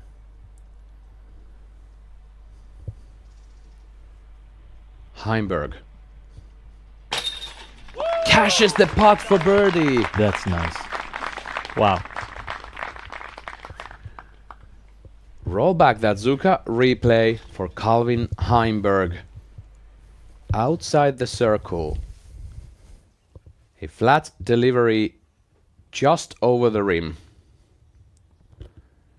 Yeah, there was also the low ceiling, so that was probably kind of a like maxed out height that he was able to give it. Niklas Anttila tapping in. For those wondering, the local time is currently 7:30 p.m. And these guys have been playing about an hour and 10 minutes so far. And they've done with the front nine. 1 hour and 10 minutes. So it's going to be about 2.5 hour round at max, if there are no backups, that is. 16 coming up and 14 even, they might introduce some backups, but that's left to be seen. At this point we don't have any word of that. And we still have about 2.5 hours of daylight in Finland. Yes, we do.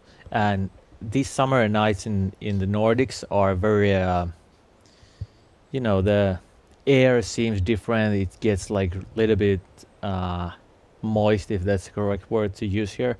I really like it. It's like a very chill to play disc golf this time of the day.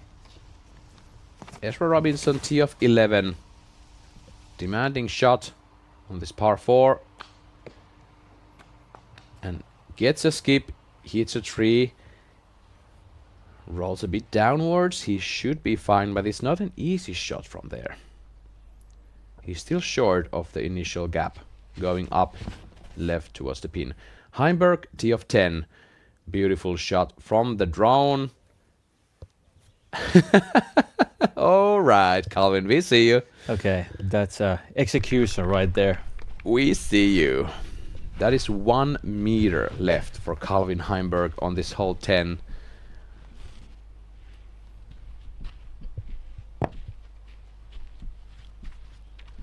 Gossage going with the forehand. Is he going up and over? Seems that way.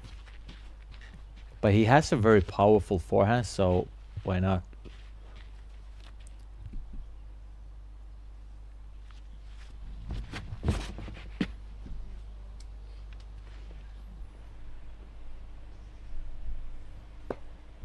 Doink. Solid. A bit short, but that's totally makeable. Beautiful shot.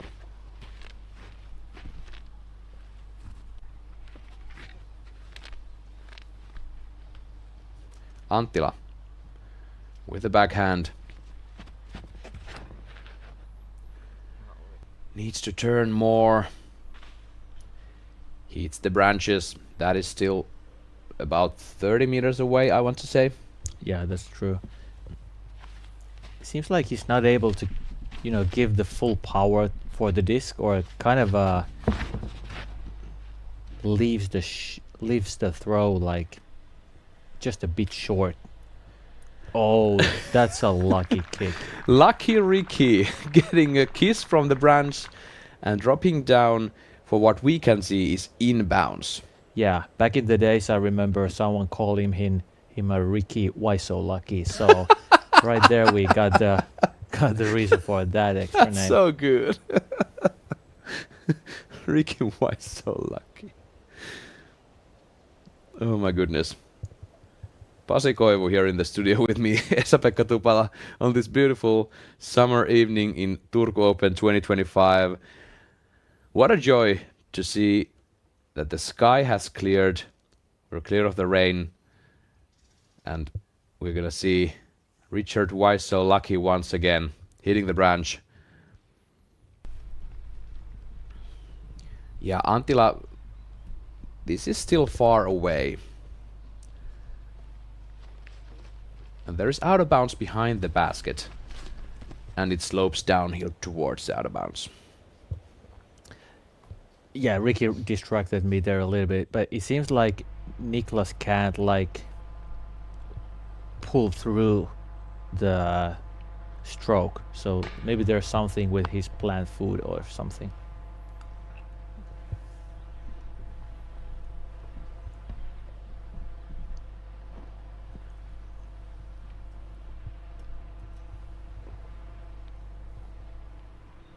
And it will be Niklas first before Waisaki. Now for par. This was not a good upshot.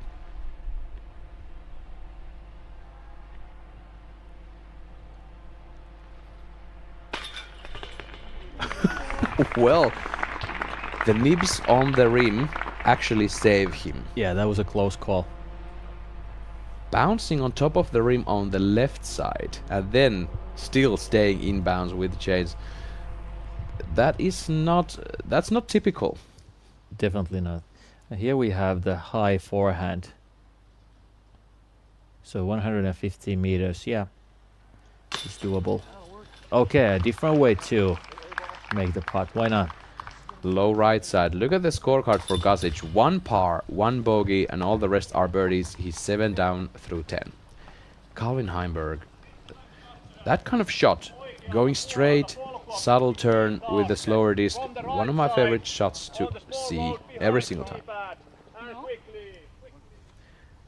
Now they're headed to the tee of this hole right here. Hole number 11. Ezra Robinson moments ago showing us how it's done. That's about 6 meters away.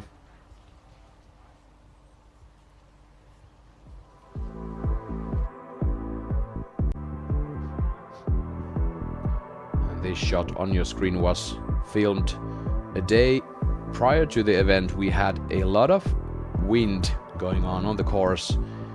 Raven Newsom still holding the lead, 13 down, very, very great round. Aaron Gosic, Richard Wysocki challenging him. They still have 8 holes to play.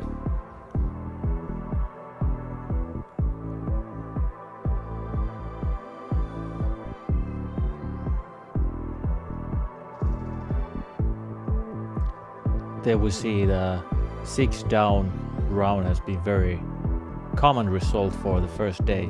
So there's a full page of tied 10, actually even more of the players. Anyway, so after the top 3 to top 5 players is very tight behind them. Isaac Robinson in the bucket on 11th.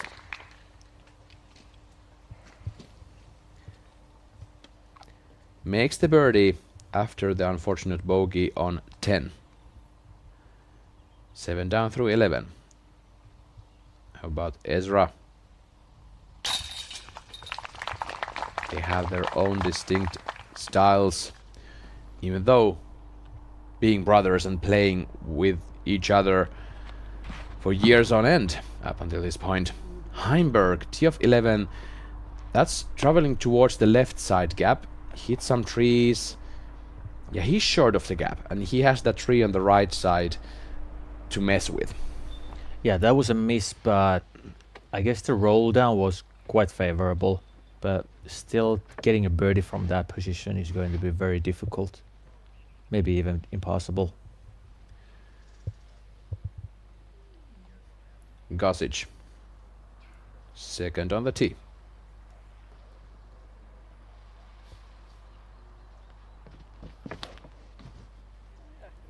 Also going for the left gap, which is not intended most of the times.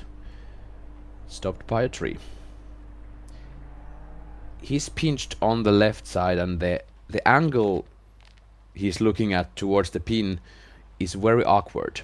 If he goes with a high hyzer, he has branches to mess with. Anttila having some troubles too.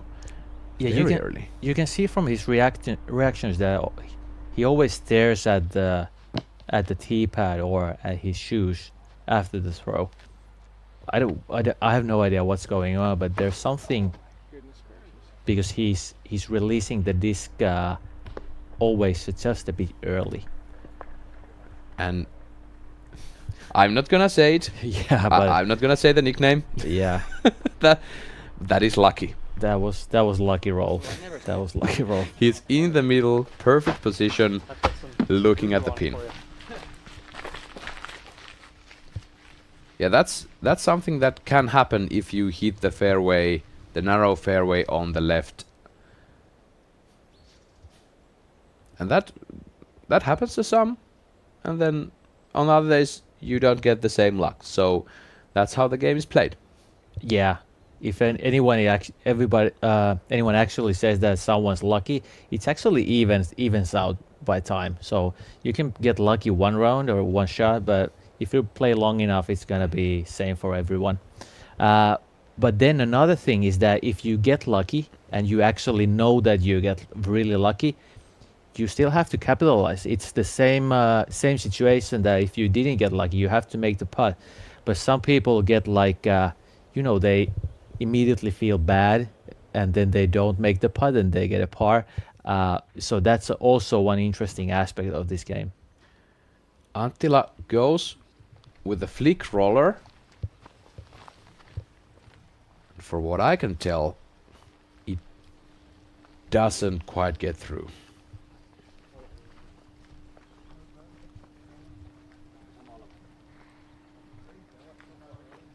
Yeah.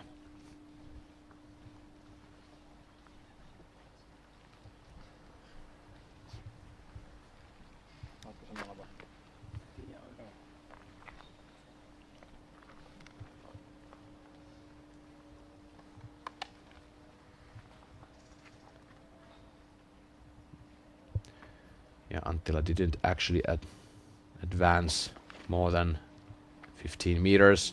This needs to be flippy, and it is not. It is not flippy. Anttila goes under the branches on the right, and now I'm beginning to wonder if that is actually out of bounds. It's not out of bounds, yes. So the out of bounds actually starts when you come through the branches on the right. Oh, so yeah, we saw kind of the corner stake there. Okay, makes sense.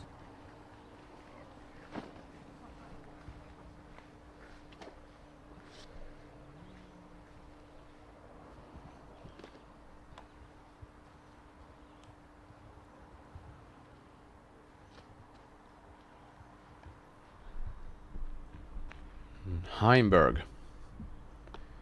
just like we anticipated, tucked behind a tree. He has all the power in the world to make the standstill shot towards the pin. Yeah, I assume so. There's also the forehand roller, which could be an option. He doesn't seem very happy about that. Yeah. It's about 75 to 80 meters still from that stance to the pin, straight uphill.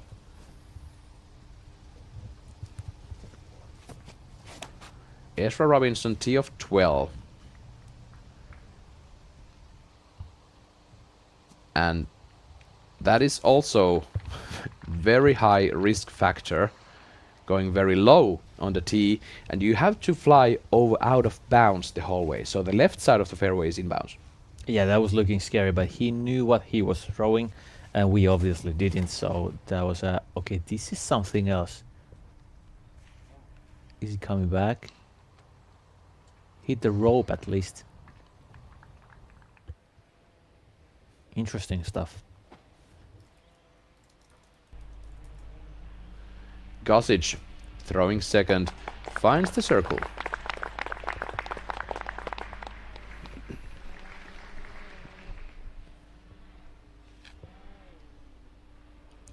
Do you know who this is? Richard. It's Mr. Why So Lucky right there. Making a good upshot. Yeah, just capitalize it. 6 meters. Yep.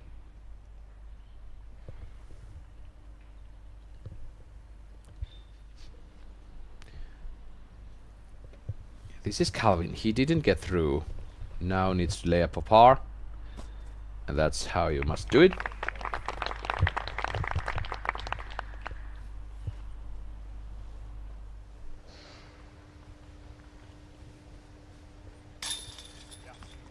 And James Proctor gets the birdie on 12.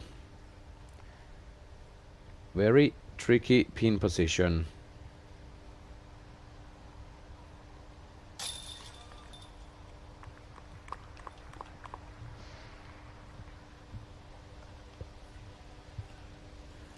So Isaac Robinson tapping in the par. So he was safe in bounds, but earlier on the fairway. So he's forced to take the par. Väinö Mäkelä also with the par on 12.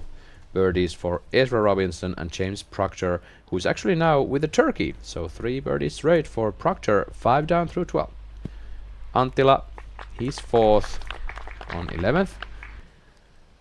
Another bogey coming up for Niklas Anttila. The Finns not succeeding in these feature cards at the moment. Wysocki for birdie. That is in.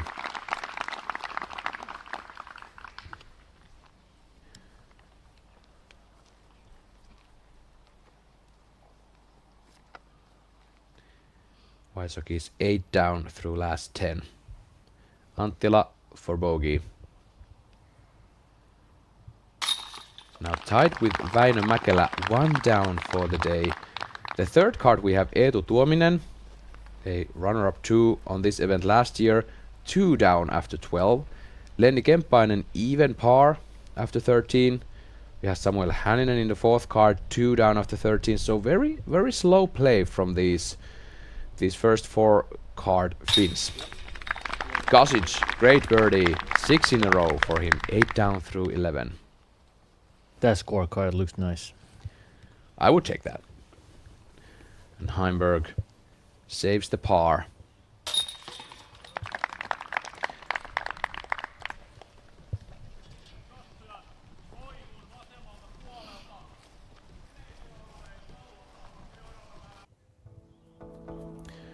Alright folks, if you need to, visit the fridge now and we'll be right back with you with the action.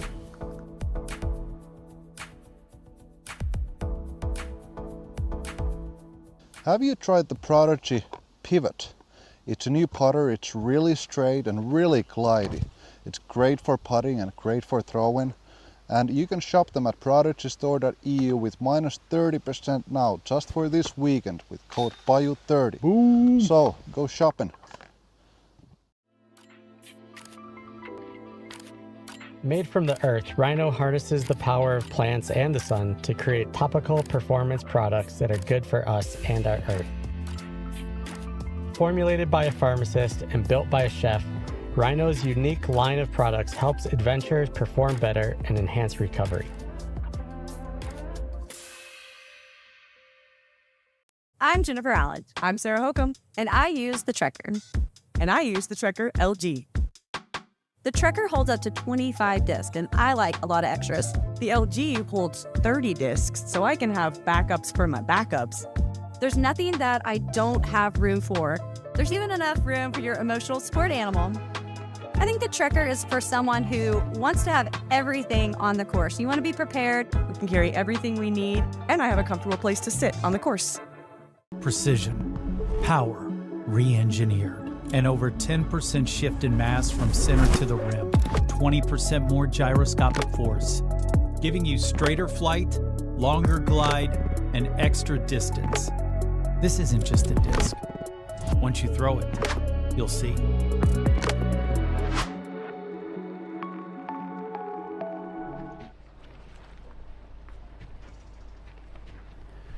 Back in the action, tee of 12 with Aaron Gosic, 8 down through 11.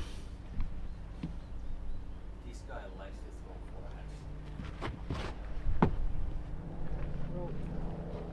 forehands. Going high. Yeah, this guy likes to throw forehands. That's the way to do it. You can see the OB line is all... Wow. Yeah. So throw just over the OB line, risk everything and just land in 6 meters. It seems like he doesn't need to care about out of bounds line if he can hit 5-meter circle every time with forehand. Yeah, I wouldn't either.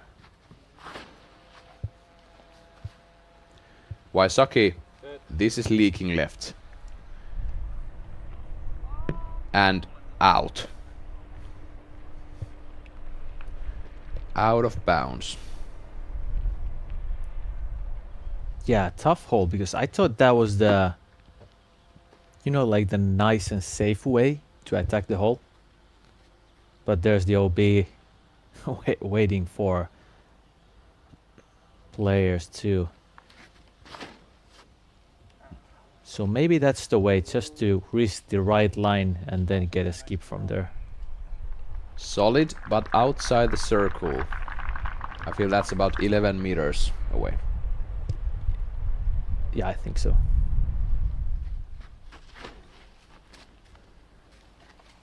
Anttila risking everything with this shot. Gets the penalty, and that is a re-tee. Yeah, that's well, he can take like a couple of meters, but probably doesn't make any sense. Were you thinking similar? Or do you think it was straight out? Do you think it went across One stake past the corner is kind of what I was thinking. Well, I could I be. mean, he has the choice if he wants to rethrow, but I'm just saying, like, I think that's where it was. We are throwing from out of You bounds. guys agree that it made it one stake past the corner? For sure. This is something, well, maybe I forget something, but... Well, at the moment we're gonna take a form review from Calvin Heimberg, brought to you by Disc Golf Deals USA. Yeah, so here we can see what I would like to focus on is the plant foot. It's very like cemented to the tee pad. He's putting a lot of weight and movement to the right shoe, and there you can see like all the movement and the power goes to the disc right after that plant foot. And with Disc Golf Deals USA, you have same-day shipping, rewards on every purchase, and expert reviews at comparisons. So it's your game, our passion. And before that, I was saying that I might forget something, but I don't recall any moment when I've seen Niklas this much off. Well, we can take it back to the World Championships, as that event was heavily marketed with Anttila's appearance and Anttila's face practically.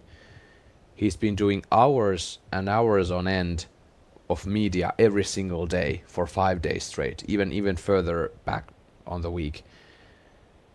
The man must be tired. Yeah, it has been. I only can imagine how exhausting it has been, and then to actually go for the win and to feel all the stress. He managed pretty well though. All the pressure. As we see Calvin putting on the green of 12, I'm gonna toss it down to Andy. Andrew, how have you been witnessing this play from Niklas Anttila? He's a bit off. How do you preserve his appearance today? Yeah, not really sure exactly what's going on with him. Kind of just never really got going. And it seems to be something up with the footwear. I've seen him a couple times like banging them on different objects, trying to get something out of them as if there's something sticking in there. Trying to get some more information, but not wanting to disturb. But yeah, I think, as you mentioned, it's been a long couple of weeks with some really huge tournaments, and I don't know if that's wearing on his mental game, but it seems as if something's definitely up with the shoes. Anyway, that seems to be where he's focusing a lot of the attention at the moment. But I'll try to find out more and report back to the booth. Once again on your screen, the huge forehand hyzer from Aaron Gosic. This is very good angle to see how ridiculous the line actually is. It's a little bit downhill, so kind of the going over the trees is a bit easier, but it's still very very appealing. Gossage now for birdie. Oh no. Another low ball from Aaron. That is going to be his second par, assuming this one goes in.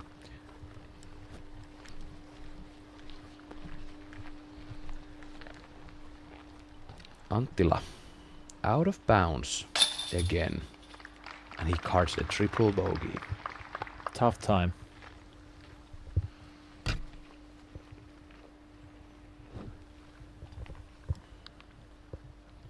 So that will be 2 over par through 12 holes for Niklas Anttila.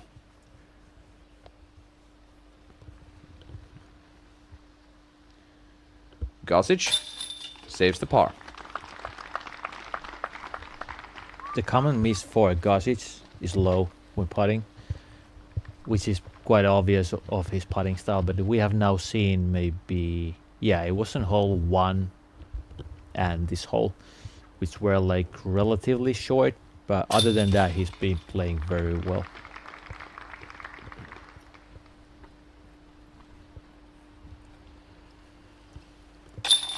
Wysocki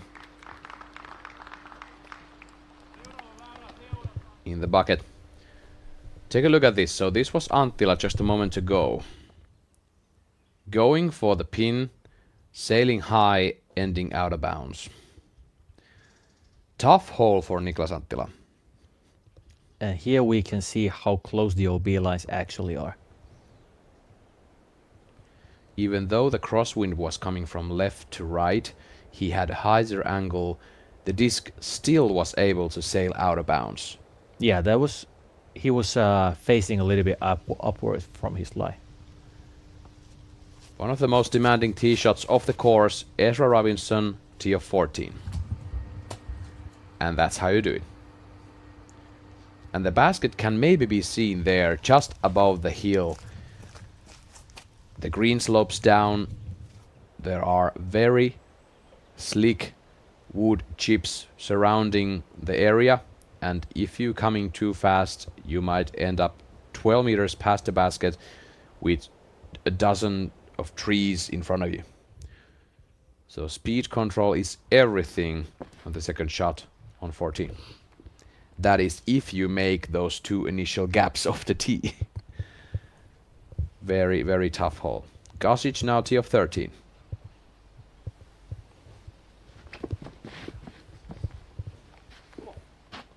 Yeah, holes 12, 14 and 16 still coming up are playing as 3 of the most demanding 4 holes of the course. Hole number 2 is very demanding too. And Gossage hits the guardian trees on the right. There is not a clear view from there.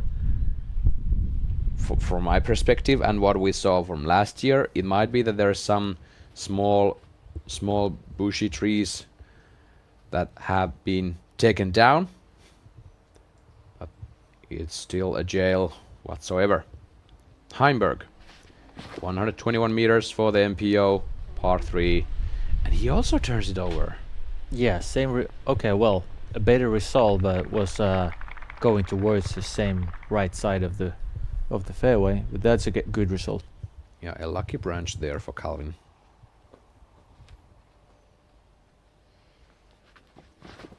Wysocki needs to get stable though. Avoids the out of bounds. On this hole, the players are staring straight at the sun, as you can see here. So it's actually hard to kind of see where you are throwing. Obviously, they know where they're throwing, but it can affect a little bit.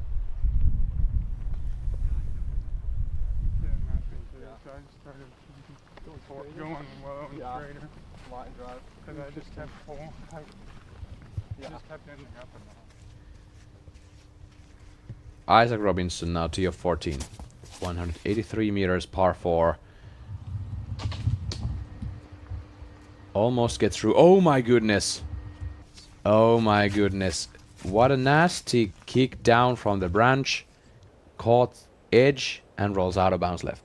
Yeah, it's quite steep right there, so if you hit something, you are always risking the OB. But it's just the way that hole is. If you want to get to the green from there, there's practically only one possibility, and that is to go with the high anhyzer over the road out of bounds, over the trees, then try to flex your way towards the pin, which is tucked in trees. So very, very demanding shot coming up, but the par is maybe salvageable.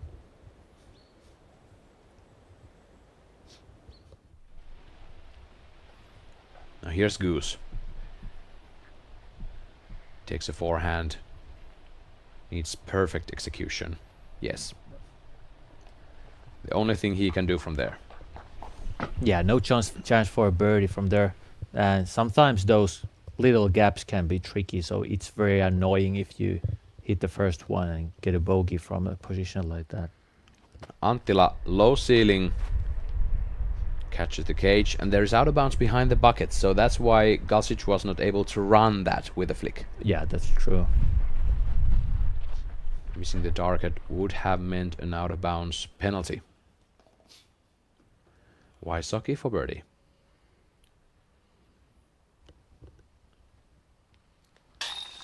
Go 7 down. I would argue that hit the band first. Yeah, and then the chase. Yeah, it seemed that way. A bit high, but it counts. Yeah, and he was dead center though, on the pole. Look at this one again. Well, I can't say from that angle. Either way he's in. And he's gonna take that. 7 down through 13.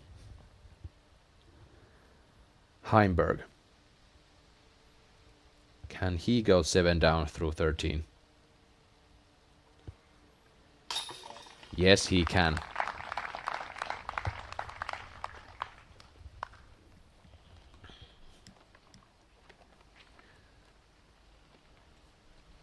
There's not gonna be a putt in this tournament as important as Calvin Heimberg faced on the last hole of the European Disc Golf Festival. And for, I don't know, you can maybe give your perspective on this one, but I feel like that's something that you can rely on some of those moments when you need to make a putt. Hey, I made that one, I'm gonna be fine with this. That is actually true. And he's been playing so long that he has experience that you could miss this or you can make this. It's just about like odds, normal odds. So just do your best. It's still a special moment, but it's just normal putt, if you know what I mean. And he made it perfect, and it was a very nice moment overall.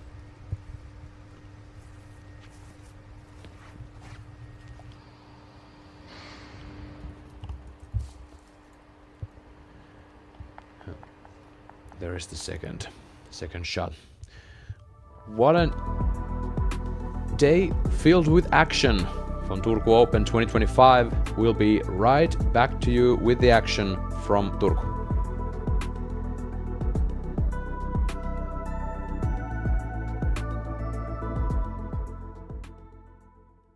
Uplay and the PDGA share a mission to provide education and support for healthier lifestyles through the sport of disc golf. By joining the PDGA, your membership dollars are directly at work for these amazing programs, introducing and producing disc golf players all over the world.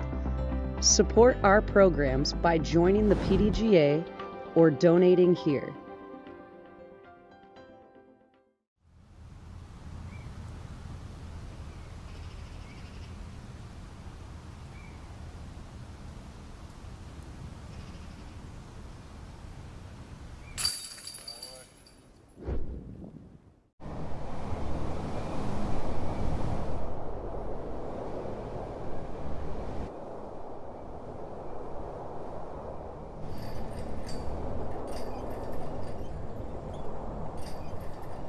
I hope you're enjoying Turku Open coverage. I have a good deal for you. For prodigystore.eu for all kinds of sweet discs with code PAJU30 you can get minus 30% just this weekend, so go shopping.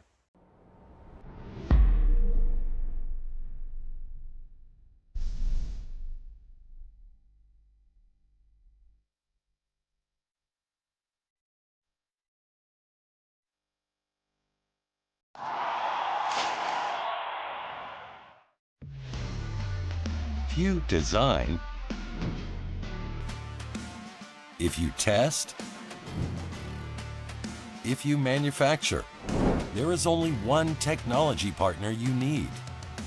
TriMech Group is the leading provider of design, engineering, and manufacturing solutions for thousands of companies across North America and Europe. Innovation starts here. TriMechGroup.com. The discovery of electricity, the first flight, democracy, splitting the atom, computers, modern medicine, space travel, and of course, the Royal Line from Latitude 64. Now that Hauk Design has landed in Europe, I can see that this is a start of a whole new chapter, getting to design courses on properties that are unlike anything we've ever done before. And we are very excited about doing more in Europe.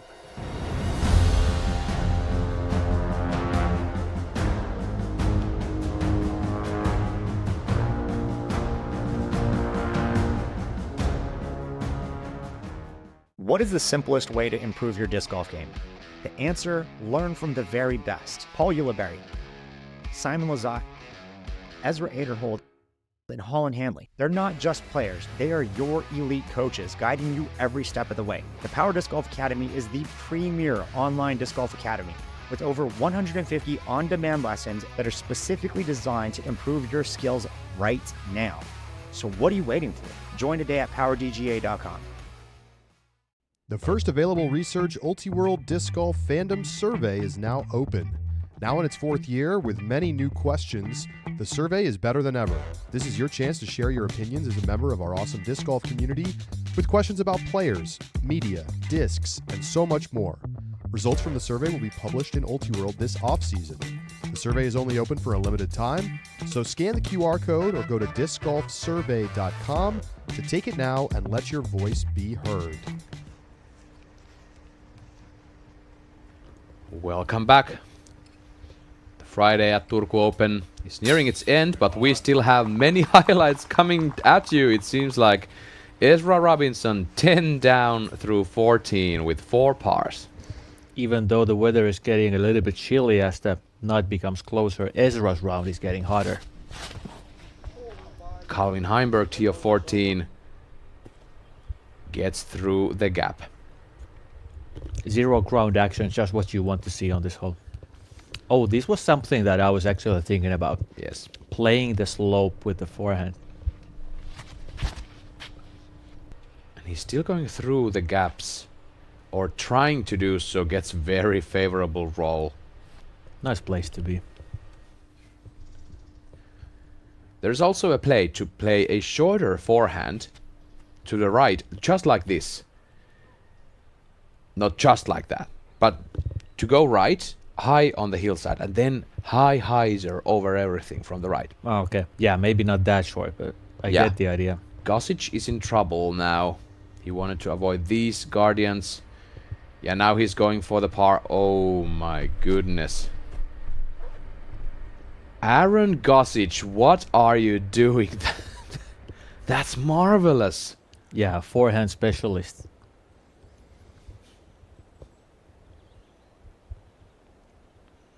You need so much power and control to do that.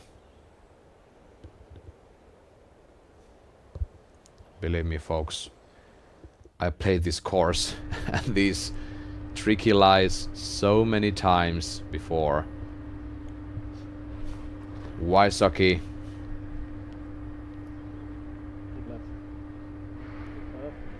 And sail down.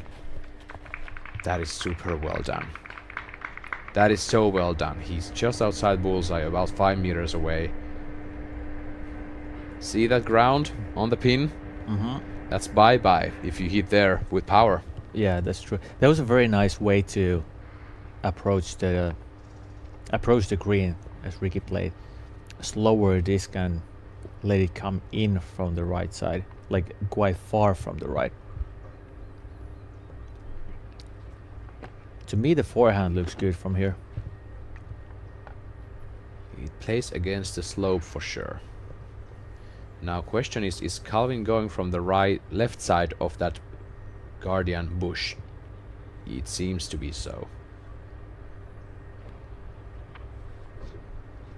Not enough flex with this. He hits the guardian. That's a par at best. He's strolling down the hill.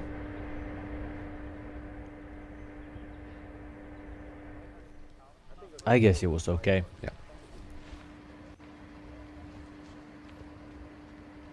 Back to Ezra Robinson. Double digits after 14 holes. In the air on 15. Subtle skips towards the basket. Circle's edge. Yeah, I guess that's like 10 meters short. There was the FPO target base on the ground.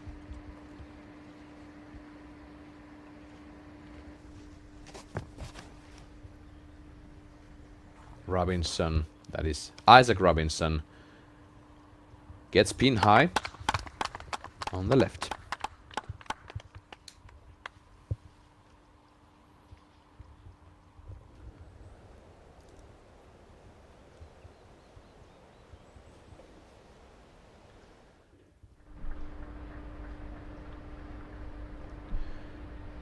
Now back on 14 with Aaron Gosich. He still has to look for birdie. And is he going for it? No, that's a layup. Yeah, no thank you. And a bit too scary. Yeah. Very wise decision from Gosich. Mäkelä on 15. He's second. Oh, there we go. Wow. Is that a circle 3 putt? It was quite far away. I think almost. It was. High and right. And let it just float in. There you go, Väinö. Circle 2's edge.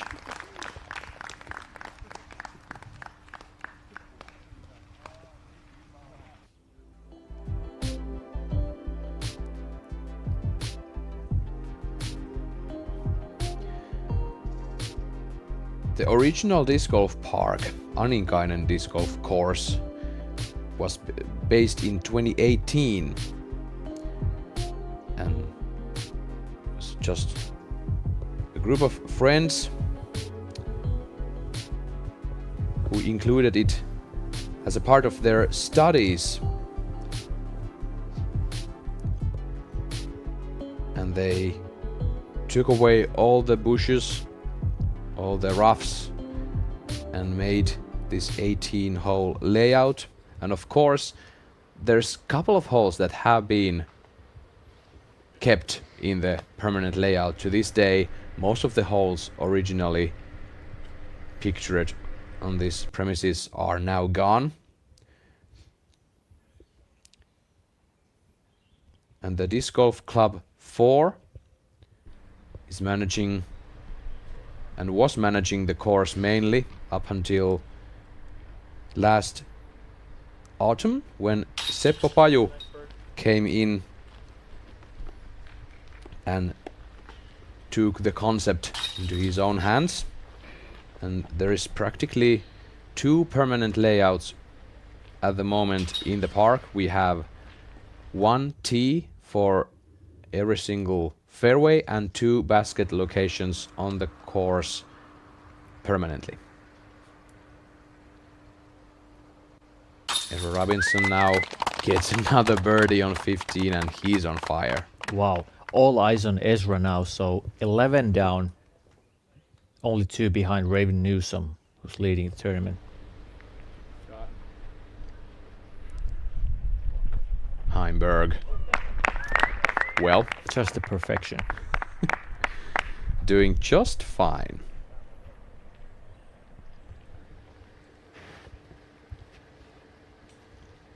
Goose.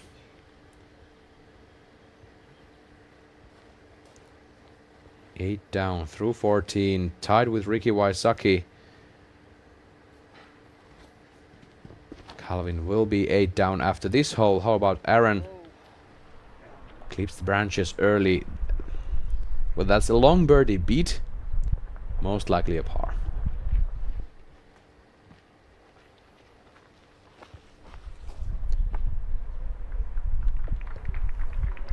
That is an okay shot.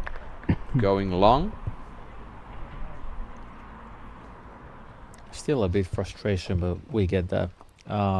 Very quick off the tee. Yeah, very quick off the tee.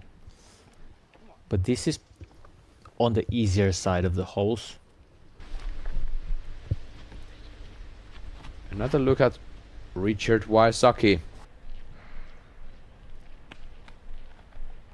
Yes, that's how you do it.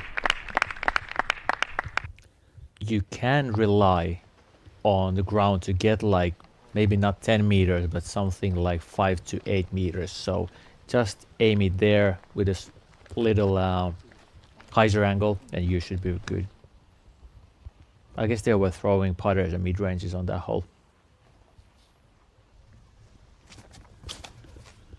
Ezra Robinson, tee off 16. And not quite able to flip the disc up enough. Finds the jail on the left. Luckily it's the last jail, so should be quite easy par at least. Goose. And that's bullseye's edge for par. No harm done. Just 3 pars in a row for Aaron Gossage. And there will actually be 4 pars in a row, for he also took the par on 12. It's a bit of a down tempo going on for Aaron. Yeah, that is correct. Yeah, right. But this is still the first round. We concentrate on who's playing the hardest round of every day. But it's about position and execution and so on. So this is still only 1/3 played after today. Anttila not giving enough effort to that putt. He's 5 over par for the last 4 holes, and he's gonna take a par here. Ooh, Wysocki, another high putt. Yeah, just slam it in there. I can't recall when I last heard that kind of a sound of a basket.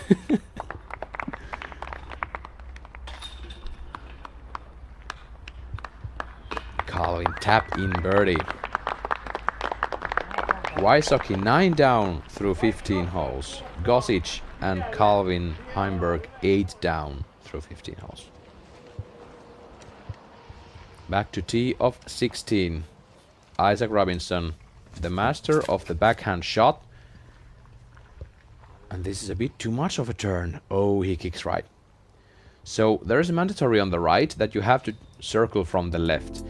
He's clear of that as we take a look at this hole, but he doesn't quite have maybe enough room to approach with the hyzer from the right. Yeah, that's true. Pretty tricky tee shot. You can get into almost to the open, as we saw for the both Robinson brothers. I'm not actually sure if you can get up and down from those last trees, but we will know quite soon.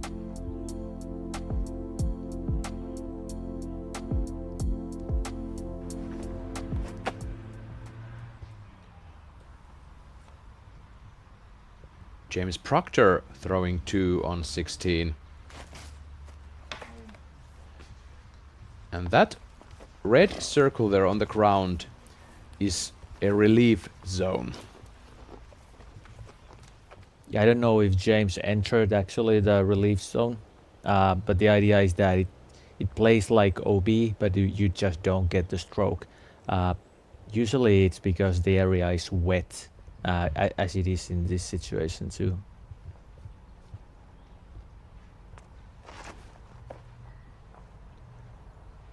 Proctor with his 3rd. Yeah, so parts of this course, like in many other places in Finland, like in Tali, in Helsinki, and some other places, they are built on wasteland. And those wet parts of the course are maybe not so enjoyable to throw from. Yeah. So I can truly understand that relief zone there. Exactly. And today we also had some rain, so the water has to go somewhere. And usually there are a couple of spots where it ends up at the course.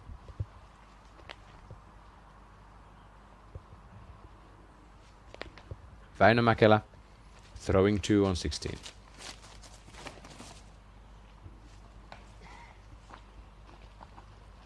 Misses the line a little bit, I guess. He didn't actually throw straight at it to the main gap, but probably okay at the right side of the fairway.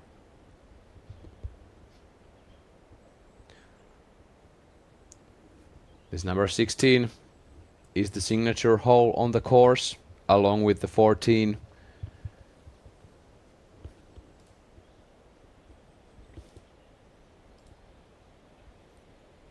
Also, hole 16 playing the toughest. MPO averaging 0.32 over par.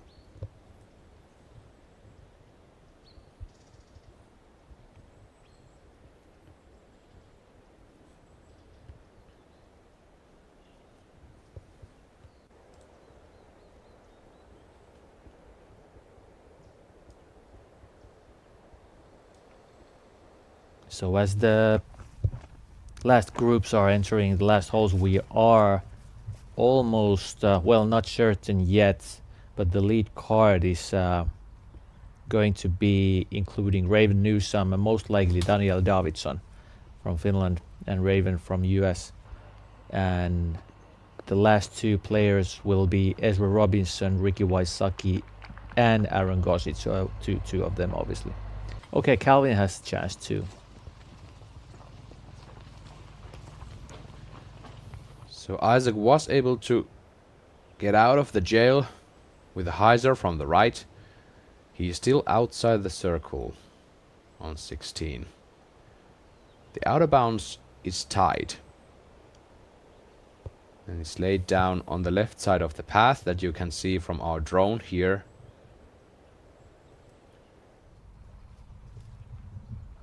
And usually earlier in the day, this is a pretty windy spot in Turku.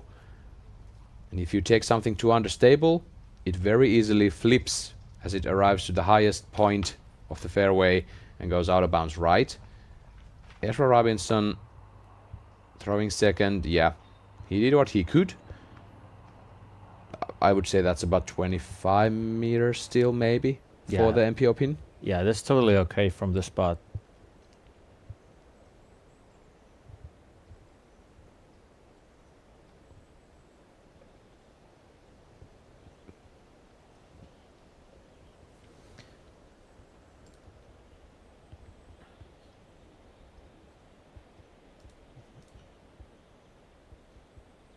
There has been 16 birdies on hole 16 today.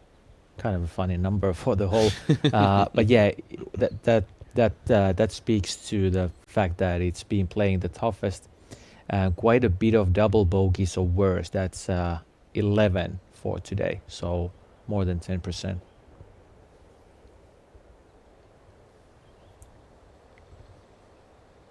I am happy to see the spectators are still giving our feature card players the cheers, even though it's 8:30 p.m. local time. Mäkelä with his third, and that's Park Job.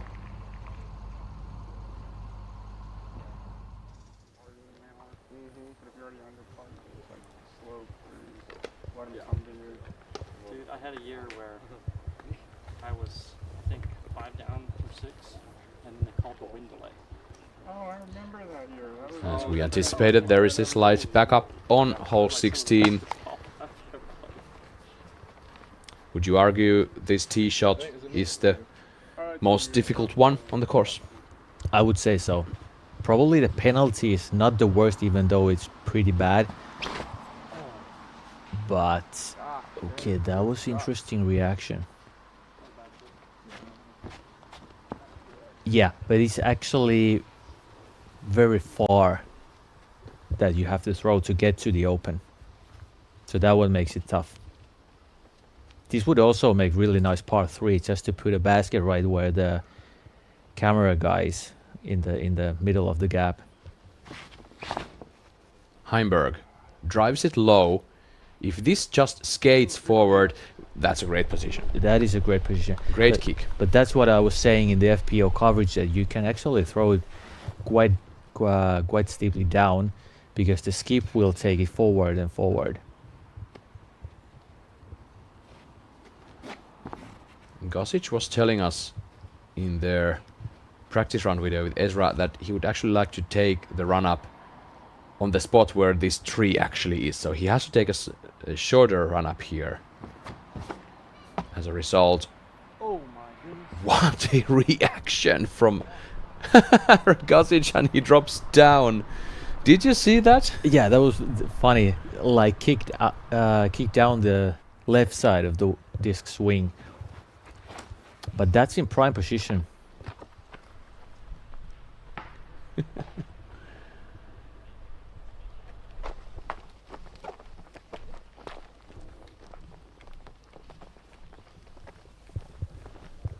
Okay, so we have 2 birdie chances here for Ricky and Aaron. Even though they didn't make the gap, they are still in the center and able to make a full stroke. Yeah, and Calvin too, of course. Yeah, of course, yeah. So Robinson, yeah, 35 meters out, makes a layup play, takes the par.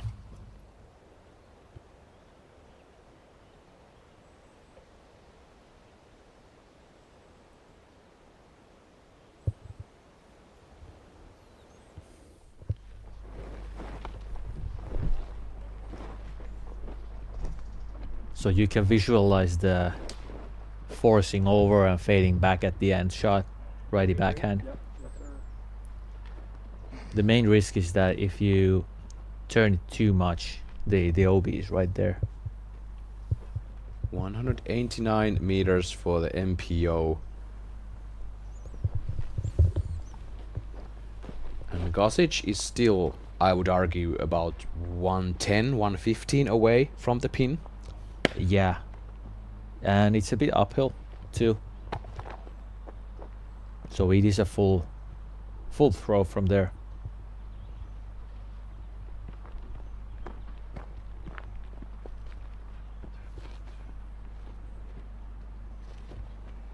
And Gosic throwing 2. The follow through is clear.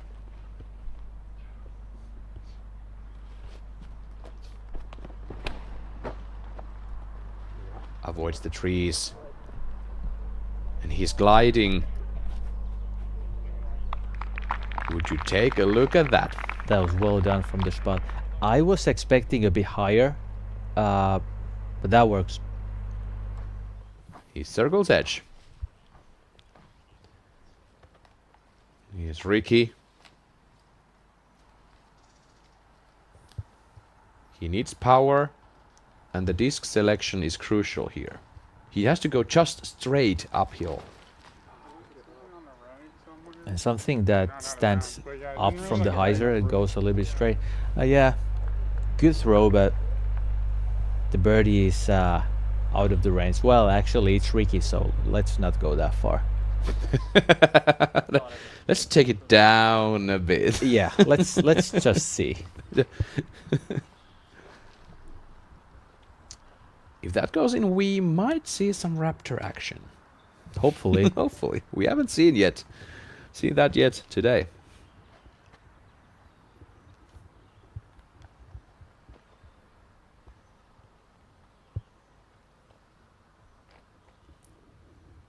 Calvin Heimberg throwing 2. Now that looks good. And even goes a bit far, but he's in. Okay, I didn't even think about that. I mean, sure. Well, yeah, it's only 189 meters, and even though it's uphill, it's not that far. but that was a very good shot still.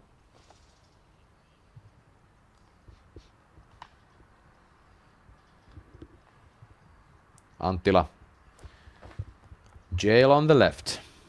It's been just one of those days for Niklas. His tee shot was very good, just a little bit on the right side in the end, and then you get a kick from the tree and you end up here.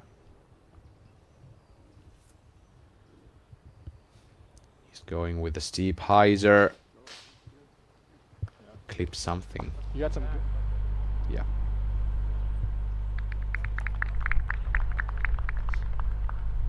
Not the day for Niklas Anttila. Ezra Robinson playing with Väinö Mäkelä, who's currently 3 down through 16. Here's Ezra though on the tee of 17. That's exactly how you take it. Nicely done.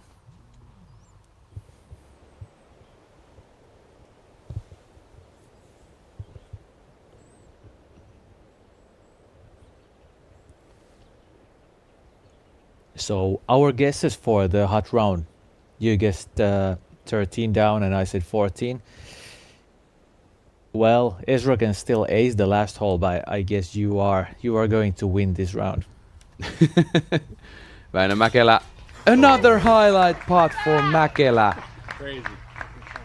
Take a look at that. Cards the birdie from 13 meters. Just 2 holes ago he cards the birdie from 26 meters, and what would you know? 2 holes before that, hole 13, 21 meter putt for birdie. That's unbelievable from Väinö. Is that some kind of a record already? That might be. I mean, that's not like on Scoggin style in the Worlds, but yeah, that's true. But 2 very, very long putts for Väinö, and this one, I believe, was it from 13 or 14 meters? Yeah. Väinö really upping his putting game in the back stretch.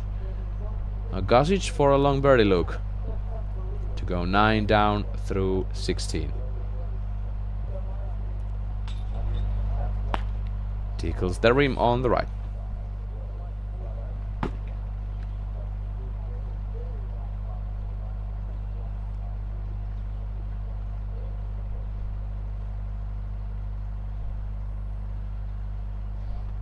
Heimberg barely in bounds, about 9 meters left for his birdie.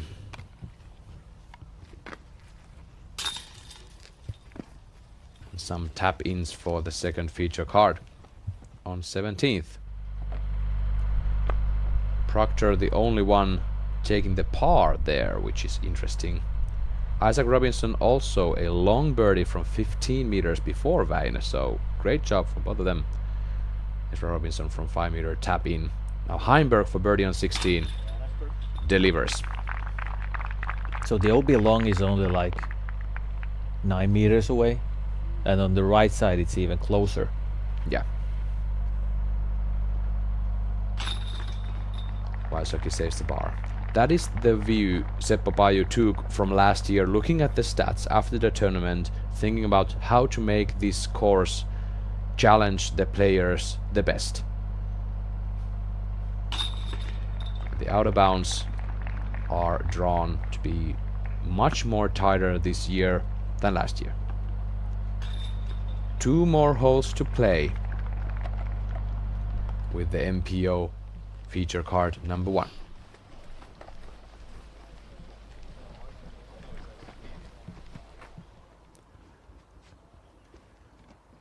Ezra Robinson. Tee of 18.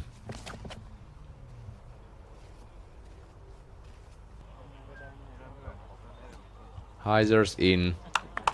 That is a 6 meter putt for birdie.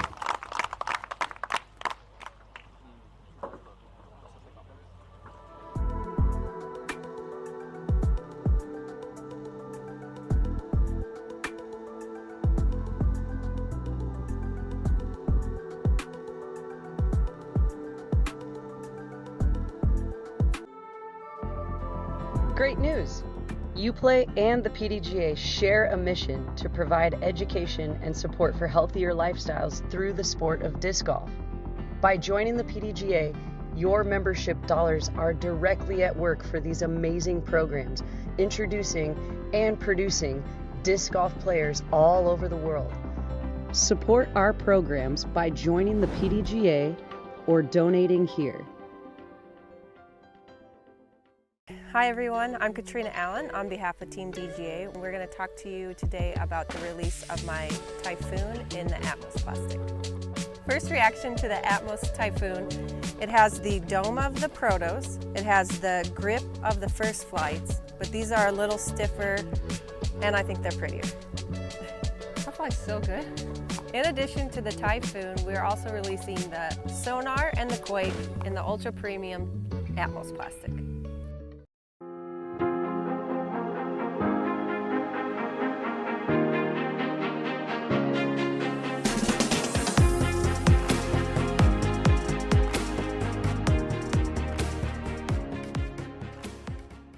Saarinen finds the chains. She gets it. This is Silva's 8th birdie today. Oh my gosh. What a great shot. And your first time major champion, Silva Saarinen. Legends built it. The next generation is elevating it. The most dominant team in disc golf history just got deeper. World champions. Record breakers. The future of the game. United under one banner. This isn't just competition. It's a legacy in motion. This is the next chapter. Discraft. Built for flight.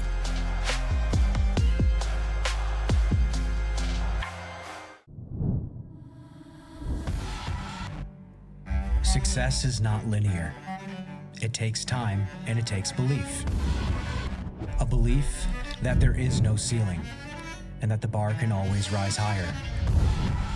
A belief that if you set your sights to the horizon, the future will meet you there. That no matter who you are or what you've done, there's always something to prove. Disc golf was built on the backs of people who dream.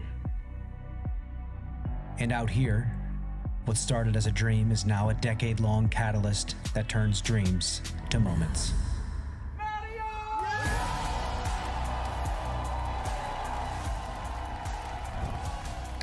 In our 10th season, we invite you to join us as we celebrate this beautiful game and all the moments that make it great. Catch all the action, all season long, live on the Disc Golf Network.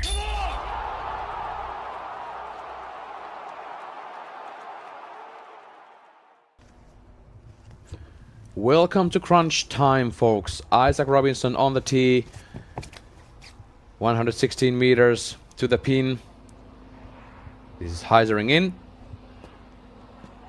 And there it goes. Our friends at 1010discs.com bring you this last part of the coverage commercial free. So 2 holes to go for our feature card number 1. Calvin Heimberg on the tee. 17th, and this is way too early for Heimberg. That is a par at best. Definitely a par zone. Interesting to see that from Calvin. I would think that this is very easy, like some kind of a rock 3 Anheuser, but he knows better, I guess.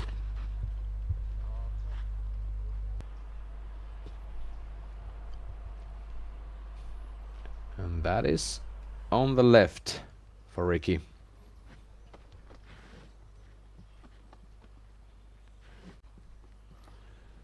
Now Gosic. 109 meters sounds like a solid shot, but it's severe uphill to the right, and there's a narrow gap. Similar gap to the hole number 7. You can't actually see that well off the tee. Goose finds it. And he's still about 8 meters away. Yeah, I guess that's where the forehands land. I mean, you can throw it really high to get a good swing to the right, but that you need to have a lot of footwork to do that. Isaac Robinson hits the birdie on 18, and Ezra Robinson ties the lead with Raven Newsome, who finished his round earlier today, and 13 down is the hot score for the day. Ricky lays up for the par on 17.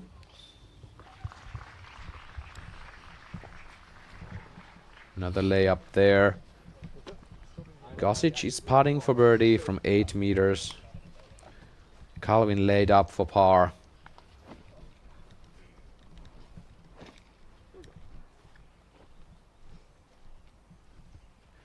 So this one, to tie 5th place with Ricky and Calvin, goes for bird.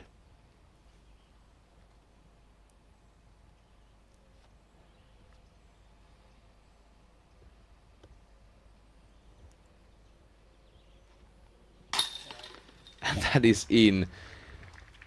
That scoreboard for the first feature card is devastating almost. It is, yeah. So 3 players tied 9 down through 17 holes. Niklas Anttila +3. Yeah, I'm out of words at this moment. And they all have those days. That is correct. It's immediately started going off track for Niklas when throwing the first shot of the tournament, OB on the left side. Sometimes it just goes like that. The first shot sets the tone.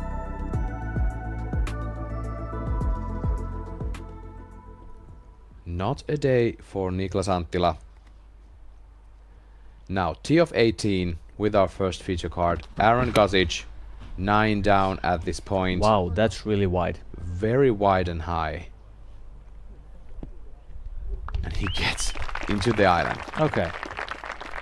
Getting some extra style points. For sure. Highest shot.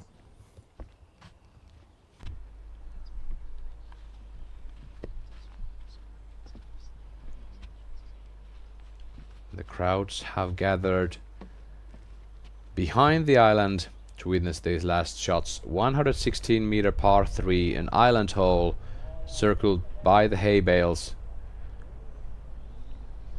Calvin hits the hay bales on the left and he stays in bounds. There have been discs hitting the island and bouncing over the hay bales. Yeah, that's actually what I was expecting for that disc to do, but luckily stayed in the green.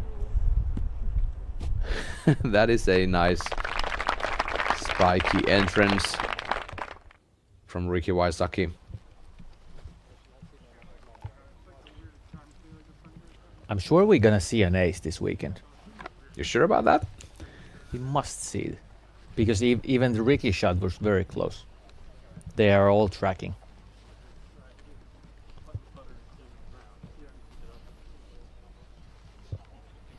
So we see the sun is already getting down. It hasn't set yet, but it's shining behind the trees, so it's getting a bit darker, but it's still totally okay to play. Niklas Anttila missed the island of the tee. Was putting for par from the drop zone. He's going to take a bogey and go to +4 for the day.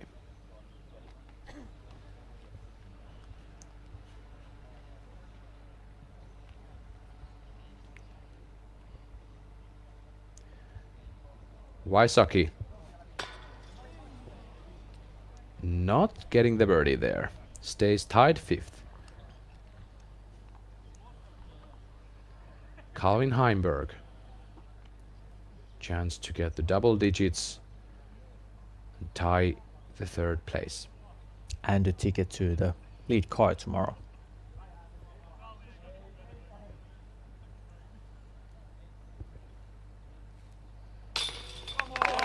That is a birdie. Tied 3rd.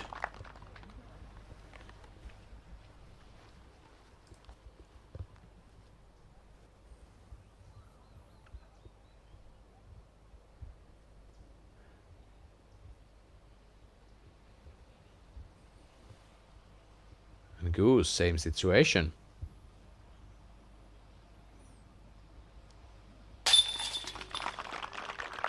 That is a birdie. Goes to 10 down.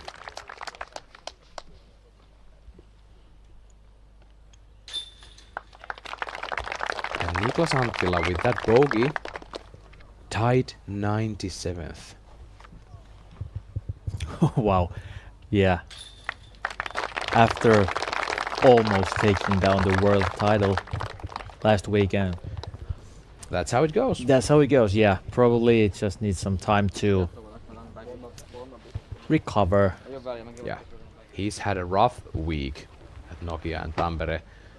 And we had 2 majors back to back with 1 weekend off in the between for the travels and to get to know these courses for the Worlds.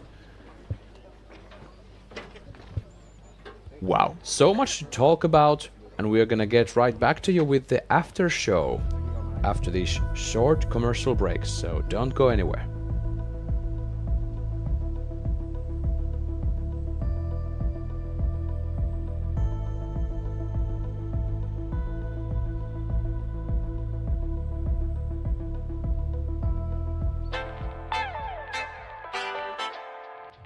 What's going on, guys? Hold My Bag just launched the greatest disc golf fantasy game in the universe. Hold My Bag just dropped the best fantasy disc golf game the planet has ever seen. I want to tell you guys about the newest disc golf fantasy game on the market. One of my favorite parts is the Hold My Bag. This is something that we started doing, and it's actually a lot of fun. I hope you're enjoying Turku Open coverage. I have a good deal for you for prodigystore.eu for all kinds of sweet discs. With code PAJU30 you can get minus 30% just this weekend, so go shopping.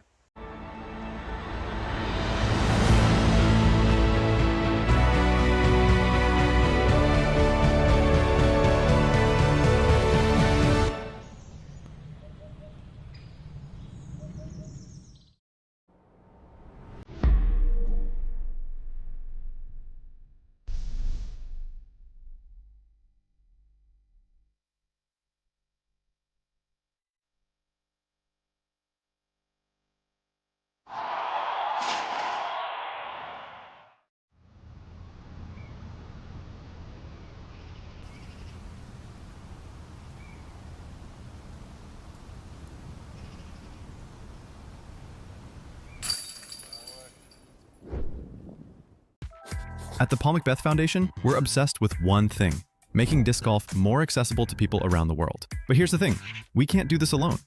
This September 20th, we're trying something massive. It's called Throw for More. Here's how it works.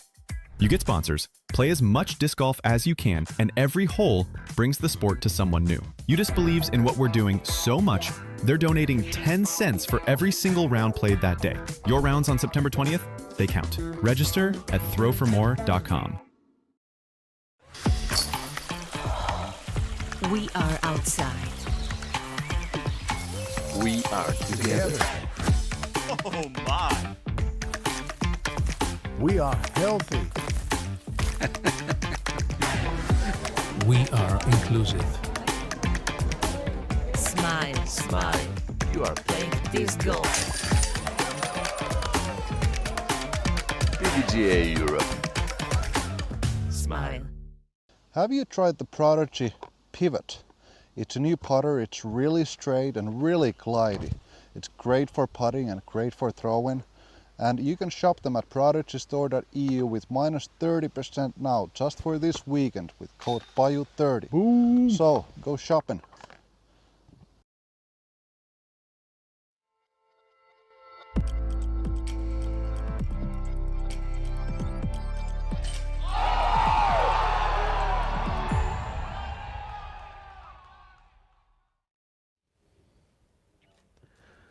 Welcome to the booth.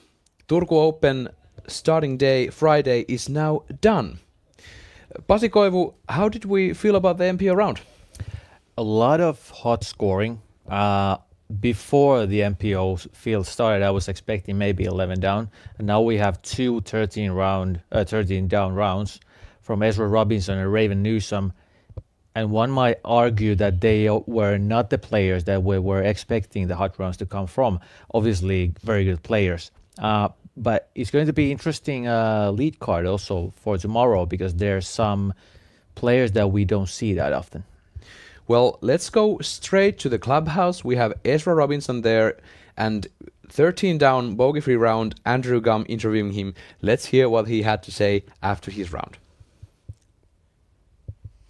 Ezra, 13 down, opening round here at the Turku Open 2025. Tell us about your day. Yeah, so I started out 5 through 5. During practice, I mean, first of all, it was super windy during practice, so to come out here on the first day with hardly any wind, I barely knew what to do, honestly. But yeah, I'd only shot like 4 down in practice, so to shoot 13, it's great. I just made all my circle 1s, gave some good bids from circle 2, and was hitting gaps, so yeah, pretty solid, I guess, yeah. Preliminary round rating 1090. Where does this rank in the best rounds of your career? Ooh, top. I think I've only had a couple, maybe 3 1090s, maybe one or two more, but definitely one of the best I've shot. Yeah, from the fields, it's up there with the best. Mm-hmm. Oh yeah, for sure. Yeah, so you're going to be tied for the lead going into the moving day tomorrow. What can we expect to see from you on lead card? Hopefully just to continue to play steady. Same thing as today, just make the putts I need to make and keep it in bounds. That's the main thing. The out of bounds can get tricky, and then you're scrambling for bogeys and pars. So yeah, just keeping the birdies going, and hopefully to shred tomorrow. So we had a lot of lightning delays in the morning, which put the tee times later in the day. Conditions ended up being good though. How does it affect your mindset going into the round to have that kind of a delay? I didn't really care. It doesn't really bother me unless I've already started the round. So if like I was mid-round and got delayed so much, that would kind of bother me. But I just was chilling at home playing some games and just getting ready. So I had extra time to get ready, so I was fine with it. How has your overall experience here in Europe been this season? Man, it has been just amazing. This is the longest I've ever been over here. We've been to Sweden, and no, not Sweden. Yeah, Sweden. I don't even remember where I've been. But we've been to 3 different countries, and it's just been so cool. But I am definitely ready to get back on my home turf and see my family and friends. So. But you got 2 more big rounds before that. Thanks for joining us. Great round today, and good luck for tomorrow. Thank you guys so much. Appreciate it. Thank you, Ezra and Andy, for the great interview there. They have kind of similar statistics. Ezra putted 90 meters total this round. Raven Newsom putted for just over 100 meters, so pretty exact there. Ezra made 2 of his 5 C2 putts, while Raven actually made 4 of his 6 C2 putts. That's cool stats to hear. And exactly what we expected. They had practiced in much worse conditions. Like we heard that Ezra played the practice round 4 down and now shot 9 holes, 9 strokes better. It can be tough, but very good to see that they can adjust their disc selection and stuff like that for the perfect conditions. But I have to be honest, I hope that we get little breeze for tomorrow to actually test the guys. Yeah, and both of them were perfect from C1X. So Raven 7 out of 7, Ezra 8 out of 8. So the putting was on point, and we have 2 more guys coming out from the first feature card to challenge those 2. We have Aaron Gosic, Calvin Heimberg joining them in the lead card. Gosic, not so great in C1X today, 9 out of 12, so that's 75%. And Calvin, 9 out of 10, so almost perfect. Almost perfect, yeah. And probably because of the weather was so good, there was not that many C2 attempts at all. But yeah, they played solid. There was a stretch for Aaron Gosic from 12 to 16, taking 5 pars in a row. Maybe there's something he could look at, but other than that, he played also pretty well. 1 bogey on 5th, and Calvin playing Calvin. Yeah, so we have 47 birdies combined for the tomorrow's lead card players, and only 1 bogey. Yeah, that's a birdie fest. So I'm gonna agree with you, and we hope for just a bit more gusty winds tomorrow. Yeah, nothing like a stormy weather, but just to test them a little bit. Yeah, sure. Well, there is still one thing left for us. It's gonna be the OTB shot of today. And we have to pick one, and let's see if one of us gets it right. Yeah, this is actually going to be a bit tough. FPO was a bit easier, but I'm gonna go. I'm a fan of rollers, so hole 7, Calvin getting through the gap. That's my. That is a good one. I'm gonna take Calvin 2, but I'm gonna take the tee shot on 10. We saw it from the drone going downhill and landing 1 meter off the pole. That was a beautiful shot in the sunset. Let's see, what is the OTB shot of today, Friday, the August 8th for Turku Open 2025. Drum roll, please. And it's gonna be... Oh, we forgot about this one. That was a cool putt from Väinö Mäkelä outside C2, just about 26 meters. Yeah, that's true. Yeah, this was cool. This was cool, to be honest. What a great day filled with action from Turku Open 2025, and we still have 2 full days to go. And tomorrow in the morning we're gonna start with the FPO coverage once again. And that will be local time 10:30 a.m. That will be 3 a.m. Eastern time. With the MPO coverage, we are gonna get to you 4 p.m. local time. That will be 9 a.m. Eastern. So once again, some nice morning disc golf for those MPO fans in the States. Well, thank you, Pasi, once again for joining me in the studio. Thank you. It was a great day. And we'll see you all tomorrow.